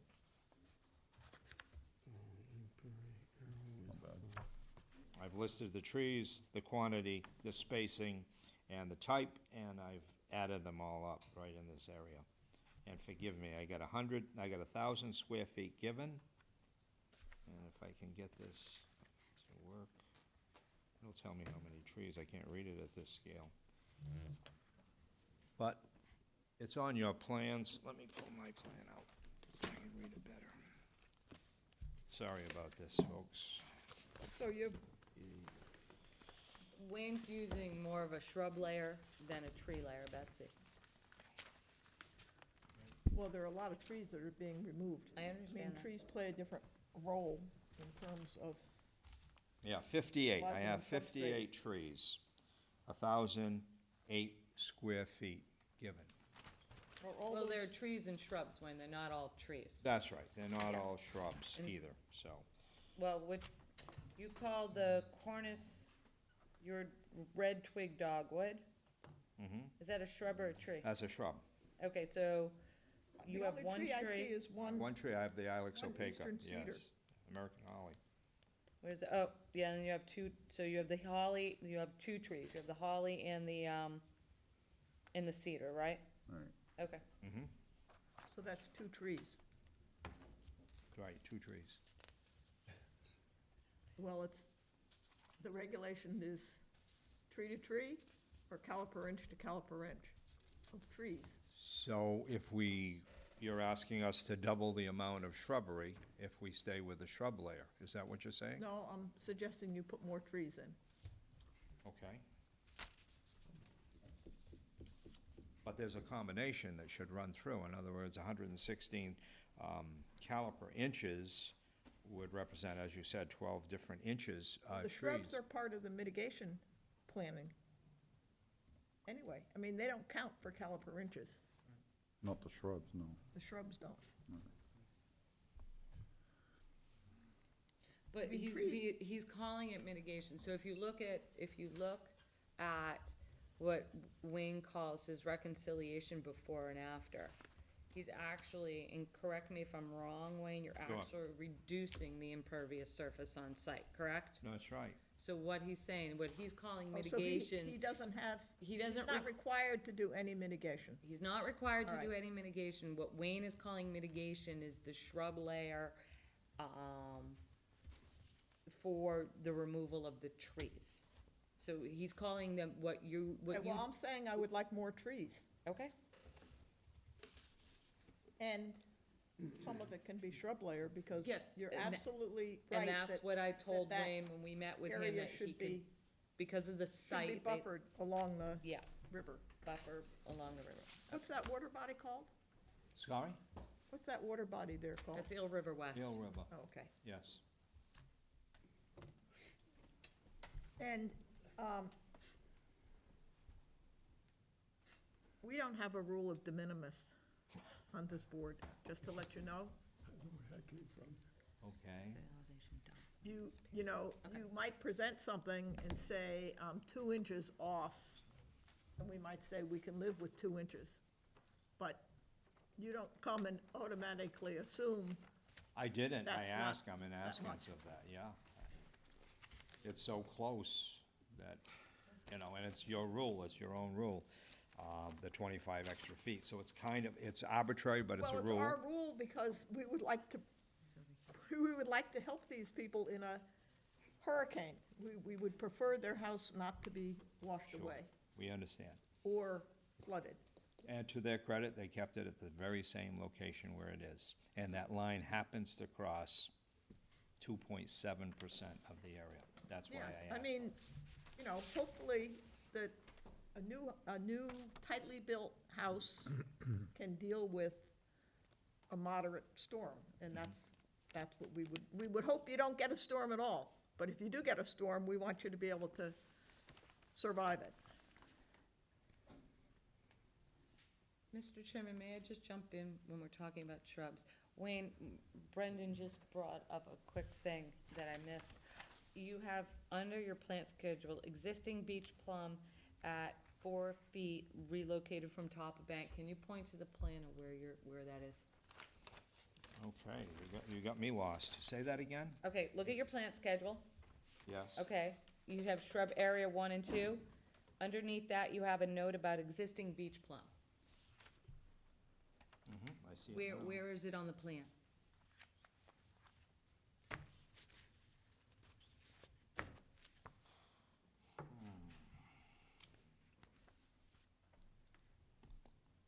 I I'm mean, gonna we say, thought we were gonna have an early night until you got I up know, there. I know.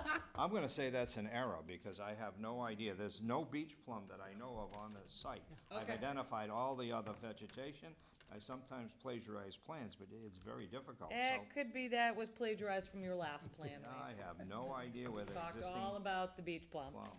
All right, I'll so probably just- wake up at 12 o'clock at night and know where it was, so. Well, if it is a mistake, just strike it from your plan when you do the Sure. revised plan, and if not, just locate it on the plan for us, please. Thank you. Sure. Yes, you're up. Everything's been asked that I wanted to ask, so, And then some. and then some, yeah. Steve? Yeah, I think we've covered virtually everything. Peter? With the dock, I want to make sure I'm understanding you correctly. Are you going to propose to redo the dock, rebuild it to current regulations? Sure, absolutely. Okay. I think what he's saying, he's gonna rebuild it in the same footprint to current structural regulations, not so much a shellfish or a water depth regulation. Yeah, Okay? yes. Okay. The footprint is the same, Yeah. essentially. And the height will be 6 feet. It'll be 6 feet clean underneath, yes. Okay. I have to Okay. redesign that, so I have a lot of So- revisions to do. Yeah. Exactly. Mark? Recognizing that we're dealing with sort of mitigation in an official sense, unless you have a fairly large area here, 860 square feet, or maybe that's gonna be reduced somewhat, called mitigation area. If we end up doing some mitigation, I think a wonderful place to do it instead of back to the bank like that, would be off in back of the huge holly tree on the upper side of your plot. I can't tell whether that's north or, on the north side. North side, yes, Near the yes. water, that's an area which, the holly tree, you can't see through the holly tree anyway, it won't block anybody's view. Right. Adjoining that on the adjacent property is already heavily shrubed, heavily vegetated. That area right now is void of much of anything. It looks You like could I'm make gonna a have to nice- add, so yeah, it's a good You could make a place. nice habitat there, which wouldn't affect any vision or anything from a Right, right, homeowner's point of view, but would certainly be a much better habitat than stringing along the edge on the That's south right. side. That's fine, that's fine. We gotta crush those two cesspools anyhow that are there. You see how close they are? Those are Those two, two cesspools on the other side of, on the seaward side of the holly tree, right, right, which is right. now just a barren area. You're Okay. talking, Great place to put some West, habitat. he's talking west of the holly trees that are on the north of the West of Holly. property. Okay, below the wall then, because that's the only place Between you're the gonna be wall able to and do Holly it. Tree. Yes, okay. And also, there's the area of invasives to the north along the property line. Once they get removed Yeah, on the there's a addendum, few then that's a weeds. good area to carry it through as well. Sure. but Wayne, you're gonna have to string them along you know, going out on the site, you know, when we talk in the office, I don't always have the benefit of knowing a site condition. Sure. So when I go out to a site, kind of my assessment might shift.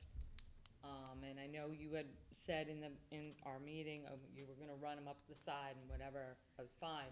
But when I went to the site and saw that it was grass to this low bank and then salt marsh, you do have to protect that marsh with some plants. Okay, so I know what Mark is saying, but I don't want you to come back and I don't wanna see all your plants up in that north Oh, corner. of course not. No, no, Okay. no. No, no, no. We, Okay. that's another area, is what he's suggesting, correct? I know people, some consultants like to key in on what a commissioner is saying. It was like, oh, I like that idea, and then forget what the rest of the board knew. But I like to say, most importantly, the staff. Nothing else. Courtney? Yeah, I want to clarify some things on this foundation. The first floor elevation of the new house has got to be 2 feet Yes. above. So that means that, assuming that foundation is adequate, you'll have to add 2 feet, and that will need to show on your structural drawings. And frankly, by the time you go and do all that, the Don't other go there. part of this is, you've already got an encroachment into the V-zone with the existing building. And from my standpoint, the proper way to do this would be to put, if you want a foundation of some sort, to move that wall back outside of that V-zone while you're going through all this structural stuff. But it's his choice, he designs it. No, I understand, but that would make me a lot happier, and I'm sure. Well, you're a the law builder. I firm would be a respect lot that. I better job. respect that, Courtney. Thank you, yeah. And one just piece of guidance, when you come back, if you could get this, a series of aerials, go on the town website, and you can get the series of aerials to 2018. 2010, 2000, yes, okay. Yeah, and sure. also, you might wanna try Google Earth, that's another one of my favorite toys. You can get a really sharp image off of Google Earth and go back and time-lapse it. I think you might be surprised to see when that dock disappeared, okay? I think it's a lot later than we may think.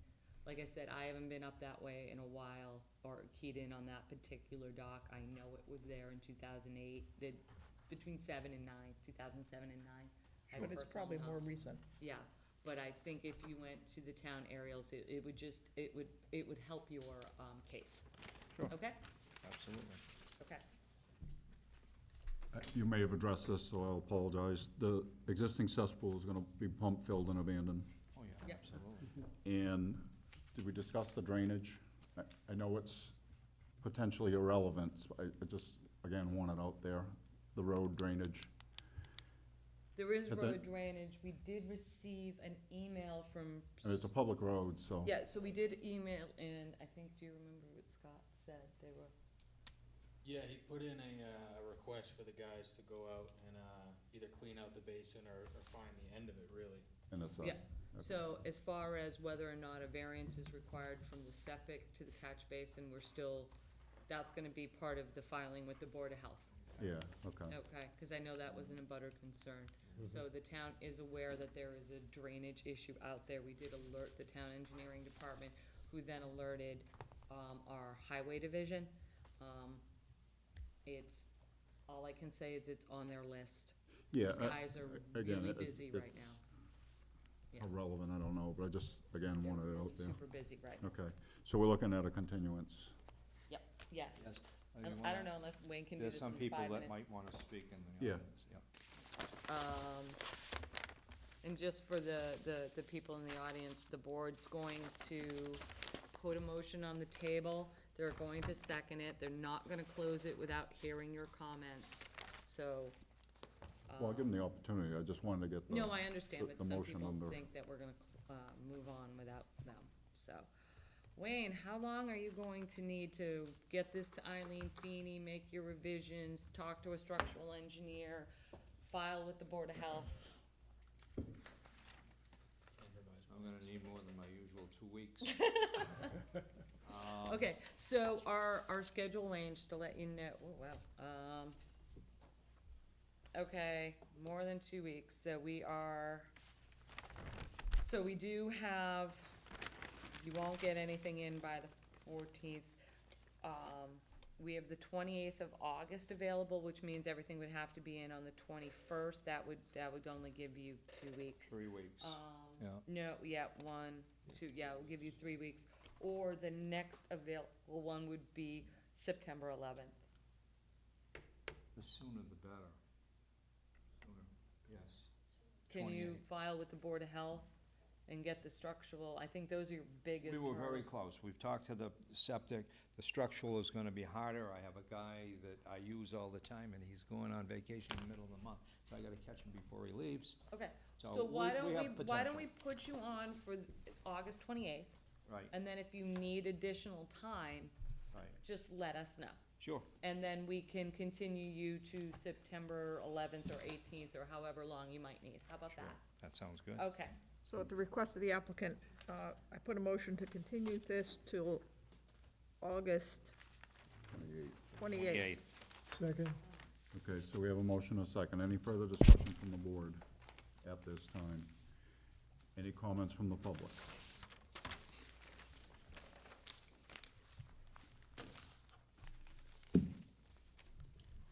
Let her up, please. Sure.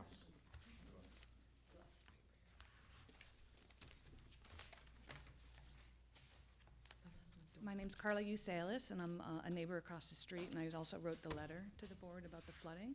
But I just have a question that wasn't answered in the plans, and that's how many bedrooms this house will have? Because that's dictating, obviously, the size of the septic, right? Which is requiring Correct. a lot of variances, so. That's right. That's up to the septic designer.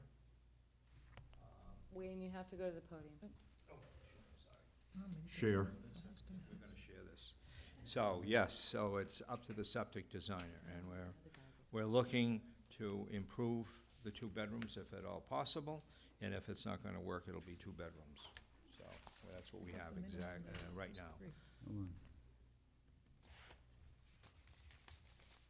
That was easy. Any further comments from the public? Courtney, anything new? Yeah, do you have an architect or, someone designing the overall project? The owner has an architect that they're working with, yes. So maybe your structural guy and the architect ought to work together to get Oh, us sure, of something, so course, it's yeah. all. This is in its infancy right now. We're trying to get it set. And some of the towns will work with conservation, and then we work with the outside, and you're including your other departments, that's fine. But it's oftentimes very helpful for us to be able to understand the project, to have a set of architecturals. In this case, if you're gonna design a foundation, it seems to me that, that you ought to do so in conjunction with the architect that's designing the house, so that the two seem to fit together. I mean, that seems somewhat logical. Sure. Okay. It's new. It is so new.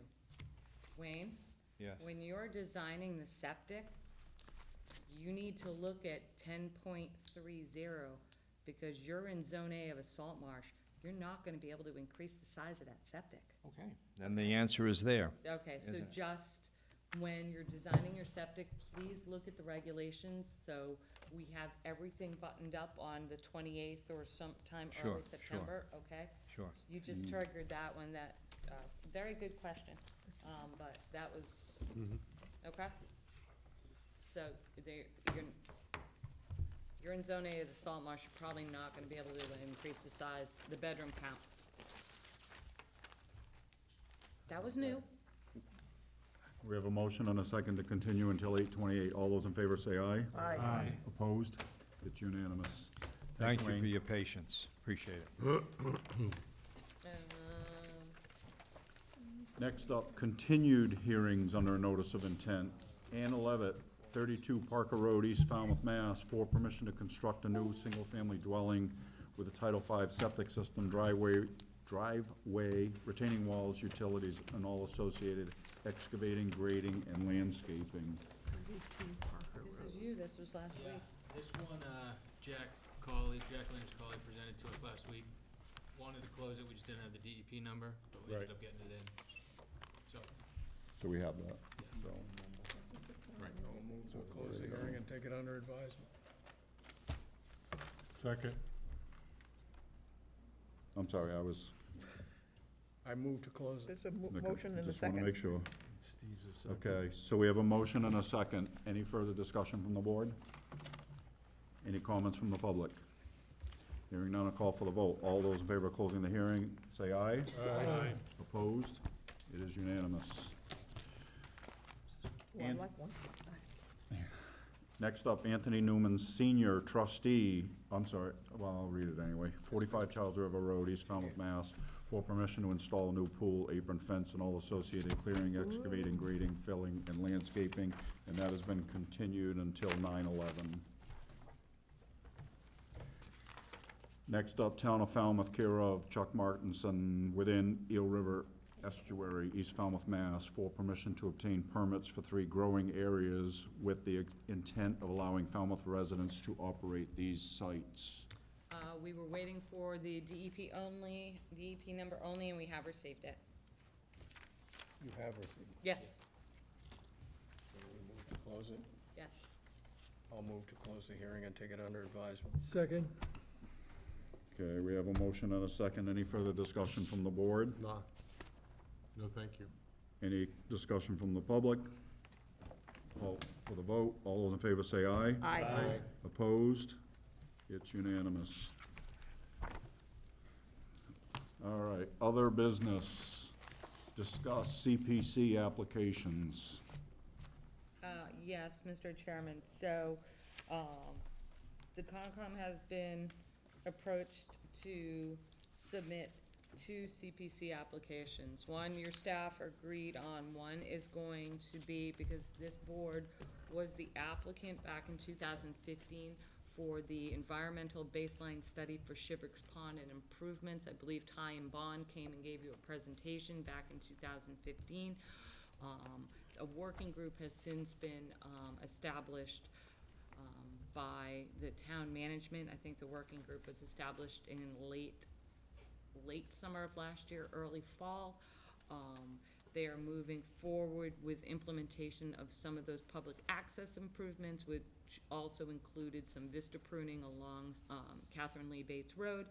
And the staff was approached by the town planner to sponsor the application. I thought it was appropriate since we were the original sponsor of the baseline study.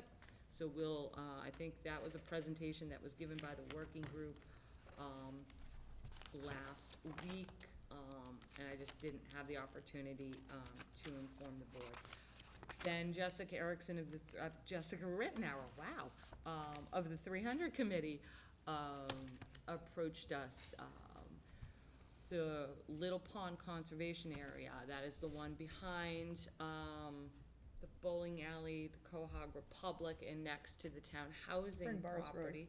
What? Spring Bars Road. Spring Bars Road. Spring Bar. Was purchased in part with CPC funds in 2010. It was a recipient of CPC funding in 2013 to develop a master plan. That master plan was developed by Horsley and Witten with a series of public outreach meetings. The project was halted in the late summer of 2016, because while they were conducting some soil borings to design the parking lot, it was discovered that there was an abandoned oil tank that had leached into the ground. At that point, all work had to stop. The town engaged with a licensed site professional to clean up the site and remediate any damage to the site. That entire project we didn't get a final report from Arcadius, which was our licensed site professionals company, until late, like November, early December of 2018. Then with the staffing issues last year, we just weren't able to keep up with the Horsley and Witten project. We finally are back. They're closing out. Mark Kaspersik is working for the Conservation Commission with Alex Zola with the 300 Committee to kind of close out that 2013 contract with Horsley and Witten, and the 300 Committee would like us to co-sponsor a CPC grant with them to implement phase 1 of our master plan. And after going back and forth with Jessica and Mark the other day about what phasing would be appropriate, we circle back to what we thought in the beginning, is that phase 1 would be to tackle the invasives over the entire site. That kind of fits in nicely because the invasives will take a 3-year, initial cut, then treatment, and then treatment, and then treatment, so it'll take about 3 years. Phase 2 would be to come in and design the parking lot and a loop trail, and then restore the area after the creation of the parking lot and the loop trail. We would tentatively seek 2021 funding for that through the CPC, and that would fit in nicely with the treatment protocol for the invasives. By the time we got that funding, created the parking lot, we would have been on our 3rd year of treatment, or 2nd or 3rd treatment of the invasives, and then we could replant the area. So we talked about this, our group, Mark, Jessica, and I, for about an hour and a half, 2 hours the other day, and this is what we feel is the most appropriate way forward as staff. When are they looking to start? Well, if the we're looking funding- to go before the Board of Selectmen on August 5th for authorization to file with the CPC, and then it is out of our hands, The next round of CPC is 2020. fall. No, August 7th is Oh, the no, close the date, yeah. applications are due August 7th. The funding round would be April 2020 Yeah. town meeting, am I Funds correct? would be available in July 2020. Yeah. Yeah. Okay. So,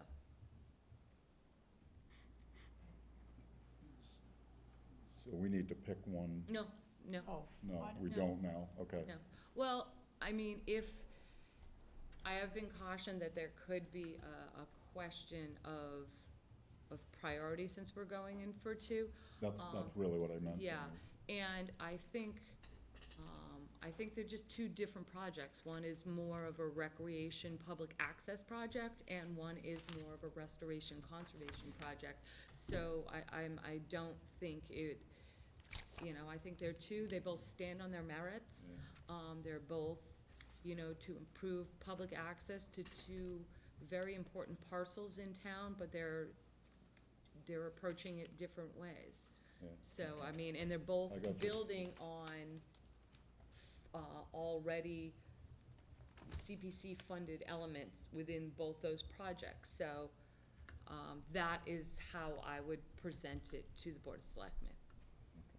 I'm gonna let him go first. Yeah, I was at the presentation by you guys on the Yeah.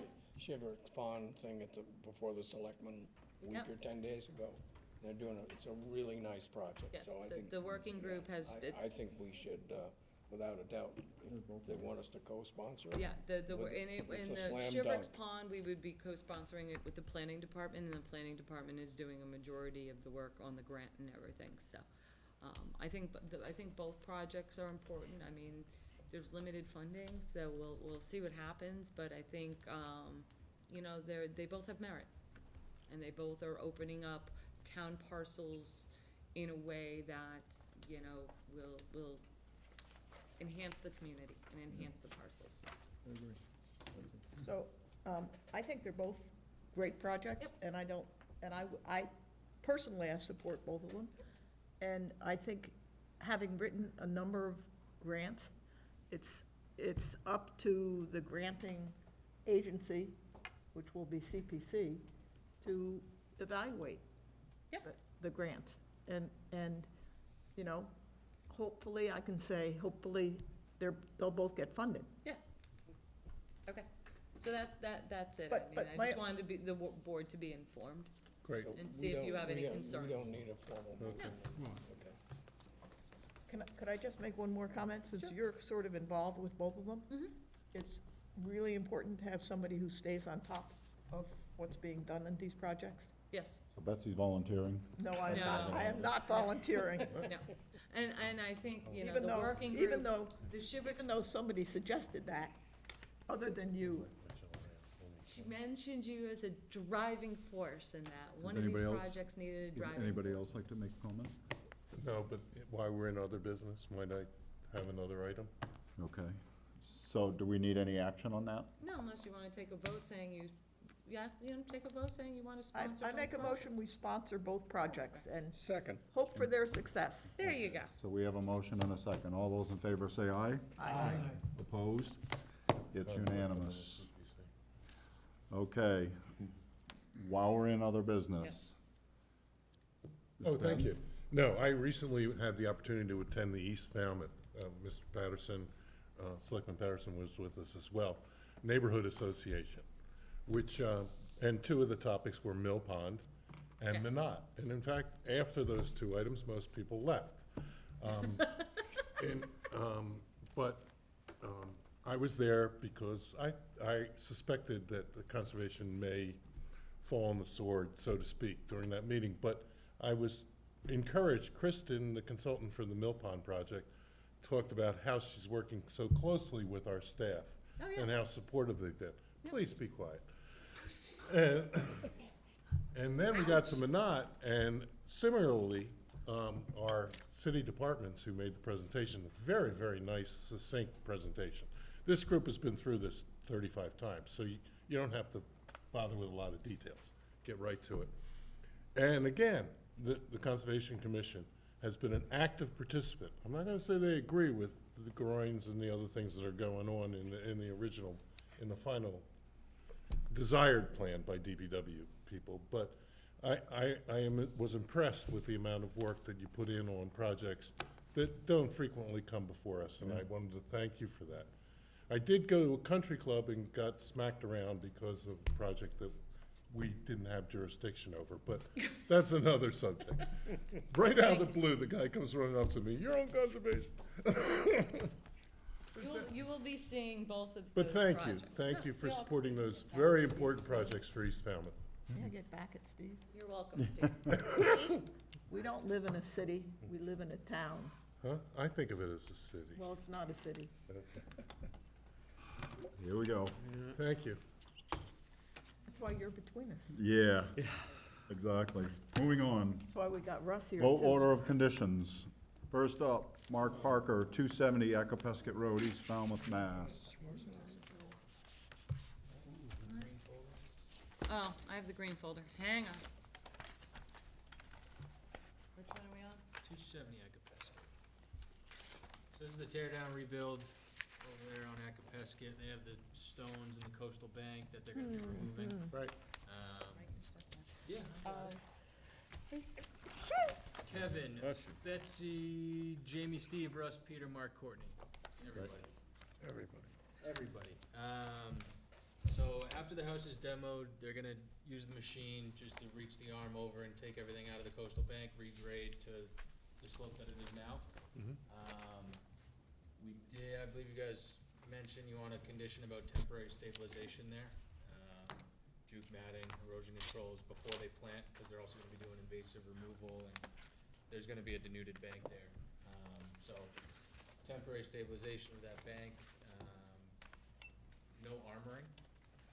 I think that should be a condition moving forward with this house, especially on that bank, but it's up to you guys to decide.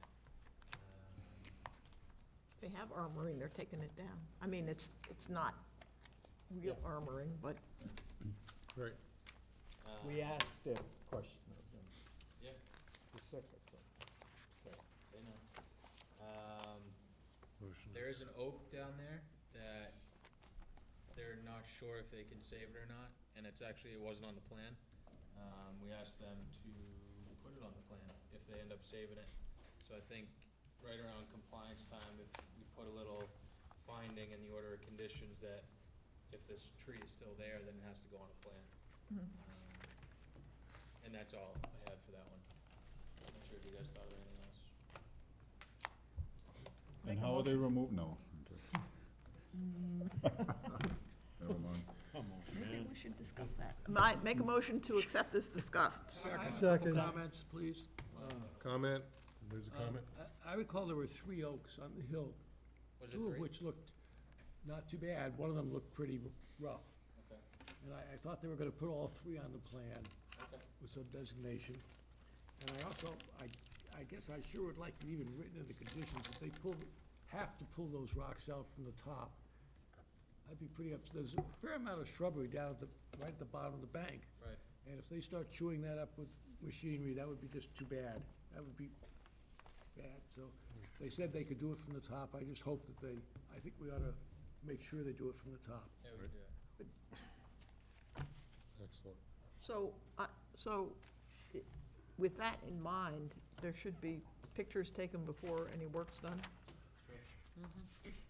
Pre and post, yeah. Yep. You wanna do a pre-construction meeting too? We can do that. Yeah. Pre-con meeting? Yeah, and then pictures, and then if any vegetation that was there is removed, I mean, it would be required to be put back. Anything Make a else? motion to discuss this, to accept this discussed. We already have a motion, a second. We have a motion and a second. Who seconded? Who second? Peter. Peter. All those in favor say aye. Aye. Opposed? It's unanimous. Next up, Thomas Capobianco, 0 Little Bay Street, map 46A-20-000-046, East Falmouth, Mass. This is house construction buffer restoration. We have a quorum, please? Oh, that's I believe it's everybody, again, same one. It's the same time, Oh, okay. same time. So we wanted the limit of work adjusted. He's gonna submit a new plan for that. I'll remind Verselli about that soon. There was a question of the ownership of Little Bay Street, that paper road. And I believe if it comes down the pipeline that the homeowner does not own the halfway to the center point, then those mitigation plantings have to be moved on his property. Yep. Correct. Right.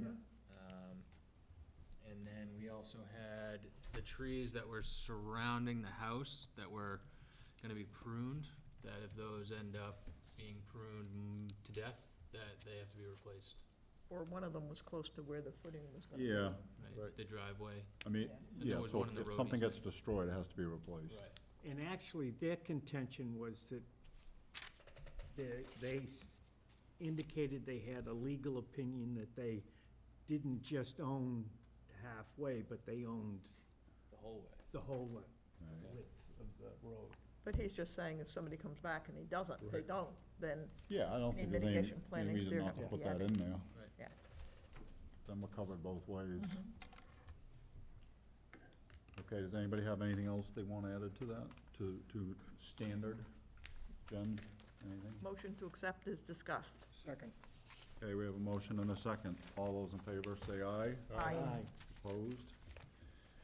Next up, Paul and Gretchen DePoo, 12 Seabrook Drive, Falmouth, Mass. This is landscape improvements. Yeah, Everybody, Susan. Yeah. so this was a lot of little stuff with increase in impervious in Zone B. It was about 1,200 or 1,400 square feet of plantings. I think just special conditions surrounding the plantings, standard special conditions. all grow to full mature form, don't prune without contacting us. Yeah, sizes, all the sizes on the plan were fine with us, so. Yeah, I didn't have anything special. Does anybody have any special? Yes. There was some question about a stamped plan. Did they submit a stamped plan yet? We have not got that from them. Everyone at Holmes and McGrath, Had 'em they've over been there, on too. like a cyclical vacation time. Kidding me? So getting that back from him, I I'm gonna ask can her reach again. out to him tomorrow about that. We'll get that stamp, They- we can put in, we'll receive a stamp plan prior to the start of work. We did have confirmation that a contract was written up between Maffey Landscape and Holmes and McGrath to get the stamp. Okay. So, So I think just at submittal of the the stamp PLS prior to start of work should cover that. Okay, good. Make a motion to accept as discussed. Second? We have a motion and a second. All those in favor say aye. Aye. Opposed? It is unanimous. Town of Falmouth, care of DPW Engineering, 59 Town Hall Square, Falmouth, Mass. This is the Town Hall Square parking project. Move to accept? Thank you. Second. We have a motion and a second. Any discussion? All those in favor? Wait a minute. Oh, I'm sorry. Courtney, Kevin, Betsy, Jamie, Steve, Peter, Mark. Russell, you're not on it. Oh, that's Russ, you right, can't even second park there. hearing. Yeah, Russ, you can't I even can still park. park there you though, have to right? park on Main Street, brother. Only in the not week. Just don't say anything when we vote. I need to know who moved it and seconded it. Just don't say anything when we. Steve and Peter, works for me. No, Yes, I will. you're not on the quorum, so you can't All in recuse favor? yourself from the vote. I'm here. Girls? Anything special? No, just the. Okay, the all those same in thing favor as say Mike. aye. Aye. Opposed? It's my policy. Unanimous. All town plans. Susan Moran, trustee, 402 Wild Harbor Road, North Falmouth, Mass. You got a new plan, Betsy, We did? with all of your Yeah. notes. Did they show the mitigation Yep. plans? Yeah. And they took the little pavers off, And they took the Yeah. flavors off? and they made all the notes that you asked them to. Well, Would that's you like to see great. it? Yes, I would like to see it. Courtney, Kevin, Since it was a Betsy, Jamie, Steve, Pretty Peter. epic plan. Wait a minute. Not you. Courtney, No, you weren't on it. Kevin, You either. Bets, Yeah, Jamie, yeah, Stevie, not Peter, Steve Peter. and not Mark. We have to No wait Mark, for her no to Russell. review it. Okay. See any mitigation plans on here? That's The mitigation way area. up in the list of Right figures. here, all these hashed lines. This That's is- they're gonna put on, but they should show where the other mitigation, where the I other remember they came in before. It's me. vegetated, no, That but is- they should I be just showing wanted on to know. these. area Swimming to be pool, yeah. removed That was and really cool. replanted, indigenous plants. That's a really nice property. What a property, man. I mean, there's nicer What are you houses. talking about? Do-do-do-do-do-do-do. I You're got that. talking I'm about saying the- they should show where there's vegetated buffer on their plan. I know Elaine submitted a plan, 'cause I just had it in my office and. I think they did, Betsy, we'll, if that's what you want, we'll have it. Former indigenous landscape area to be replanted, that's where it was, right there. Well, it is, but I think when a plan comes to us, where there's vegetated buffer, it should be indicated with just a little cloud. How do you go out and know where the vegetated buffer's supposed to be? When you go out Okay, we'll have to them, do a we'll have them COC. clarify and submit a new plan, clearly depicting the Existing current, vegetated yes, buffer. existing and proposed vegetated buffers.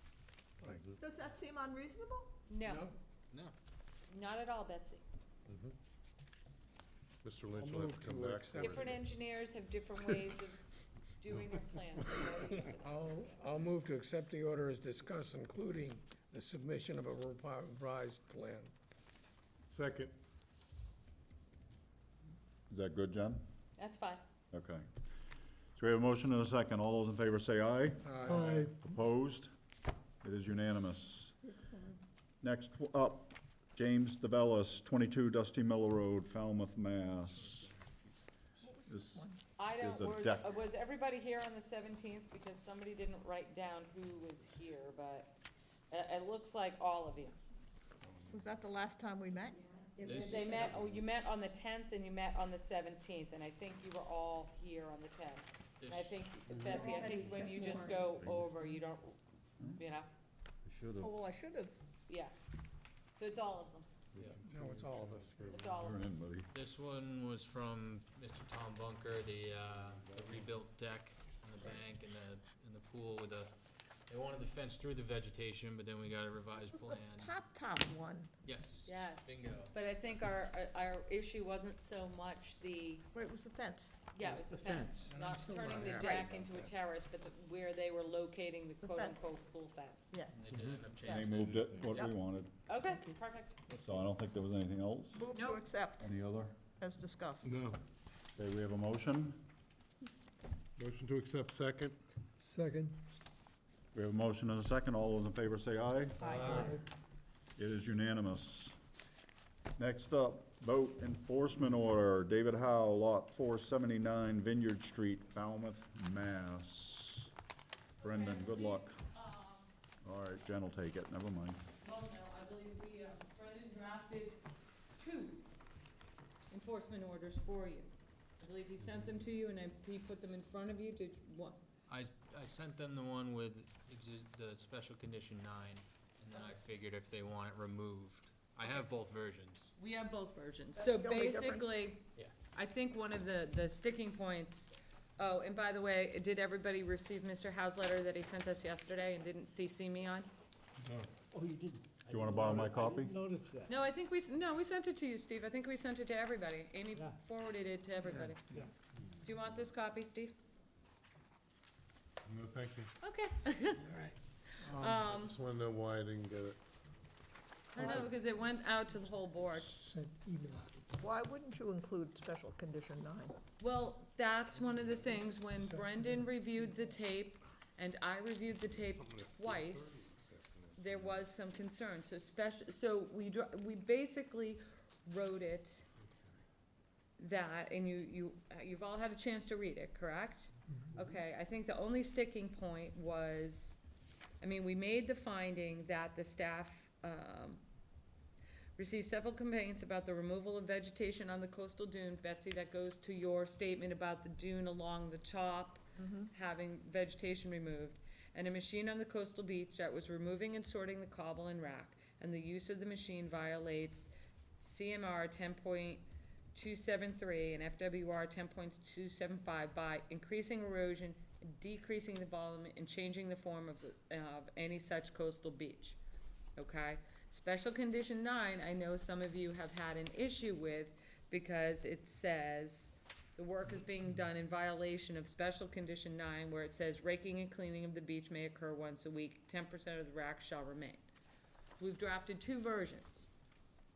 One with the finding that the machine is altering the coastal beach, and one with the violation that it's violating special condition 9, and then one that we just don't add special condition 9, that's a violation of that. We just state that they are changing the volume and form of the beach. Are they leaving racks? See the difference between the 2, okay? So what do you, And that said, we then stated that they must Oh, there it is. provide all beach surveys on a plan as outlined in special condition 7, and to conduct a new beach profile, 1 second, Courtney, on a plan within 30 days that shows the current condition of the coastal beach and coastal dune, which is what you wanted. And that, based on number 2 above, depending on what we see in that survey, additional, you're gonna reserve the right to correct any alteration to that. But we're not gonna know until we get the surveys, that's the issue. okay. I just wanna focus on that number 2, because it, Number 2? yeah, this part, number 2, the one you just went over. The language is fine, but having read Mr. Howe's letter, Yes, I think we need to tighten the language up here. It Okay. says provide all beach service, so I think we need to state to the Conservation Commission.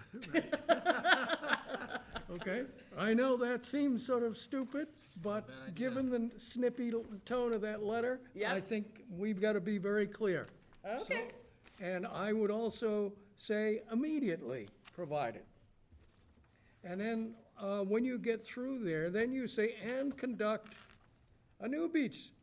So I think you On a have to plan. include that it's to be provided to the Conservation New beach, Commission okay. within 30 days. okay. Now, that's just a language thing, The but I think. standard order conditions state that those before and afters need to be See, submitted for the file. apparently, We the- just stated that they needed to be done, going on the assumption that Holmes and McGrath would submit them to us.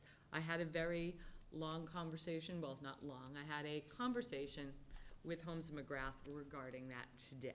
But in light of that, maybe we need to add language that says. Yes, we're going to, Well, that's, we're going to. Captain Obvious. I know. is- Yeah, so That I was know the that dilemma seems with nitpicking, but I leaving think, 9 in there. given the nature of this, I want it absolutely I know. clear. Oh, no, that's fine. I know. Okay, so do you want us to leave the number 9 special condition or not? I know, Mr. Chairman, that you're really kind of grappling with that. That's why we've drafted 2 versions, and we're leaving it up to you guys. But I am sticking with the fact that they are changing the form and volume of the I get beach. it. I Yeah. just think it's, the machine or not is a gray area because Yeah, it's and not. that's why Yeah, yeah. we drafted. What's raking, what Two. raking I- means is a gray area. I said my piece. Well, I think it should stay in because it Special refers to the condition rack. 9 is an additional requirement. It's not the same as raking. It's leaving some detritus behind. Well, needless to say, in the future, we need to call that out, Yes, we will. Yeah. Oh, yeah. whatever we want or don't Yep. want, we Forward, need to yeah. call that out very Definitely. specifically. Tighten it up, yeah. Yeah, Okay. But yes, leave it in. leave Well- it in, I agree. How many people want me to leave it in? How many people want me to take it out? You guys are killing me tonight. You have to, now you have to choose one of the, Sorry? What do you think, Sam? you have to choose one of the alternates. Oh, that's right, Good idea. What? Only one alternate. alternate can vote. Oh, Oh, okay. okay. Excuse me. That's right. Is that right? Yes, you're right. We have 7. Who's out? so do we don't, I'm out.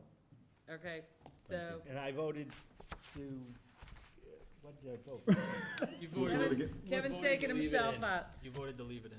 So, So now it's, you can take it Take it out. out. okay, and that's fine. I really don't Yeah. think it's gonna change the intent, or I don't really think it's gonna change this at all. I think, I'm worried about the birds feeding on the rack, which is part of that condition. no, I understand that, but on this one, we said rack. Okay. There You are know, clovers right on the it- corner there. We said rack. But we do have it in there. My, Even if we made up a special condition tonight gonna fight and us. put it in, it's not gonna make additions to this, But I never After get, I nine- never get this CC'd on clown. these. you know. What does after 9 I- have to do with it? Can I just Where I make a think- general comment, Sure. Jamie? So I need a couple of you to come in tomorrow and sign for me, so we make these corrections. Actually, can you go make the corrections right now? I'll just have them sign. If you don't mind? Yeah, I'd love to. Okay, you're awesome, thank you. Go on. Fortunately, we have not Your had, computer shut down? we have not had to issue many enforcement orders. And normally, enforcement orders are because there's a clear violation and there's an impact on the resources. Yeah.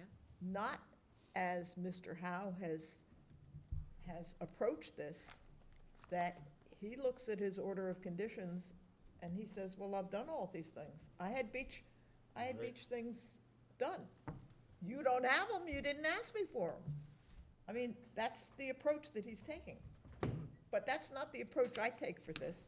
The approach I take is, you look there, the resources Have are been altered. have been altered.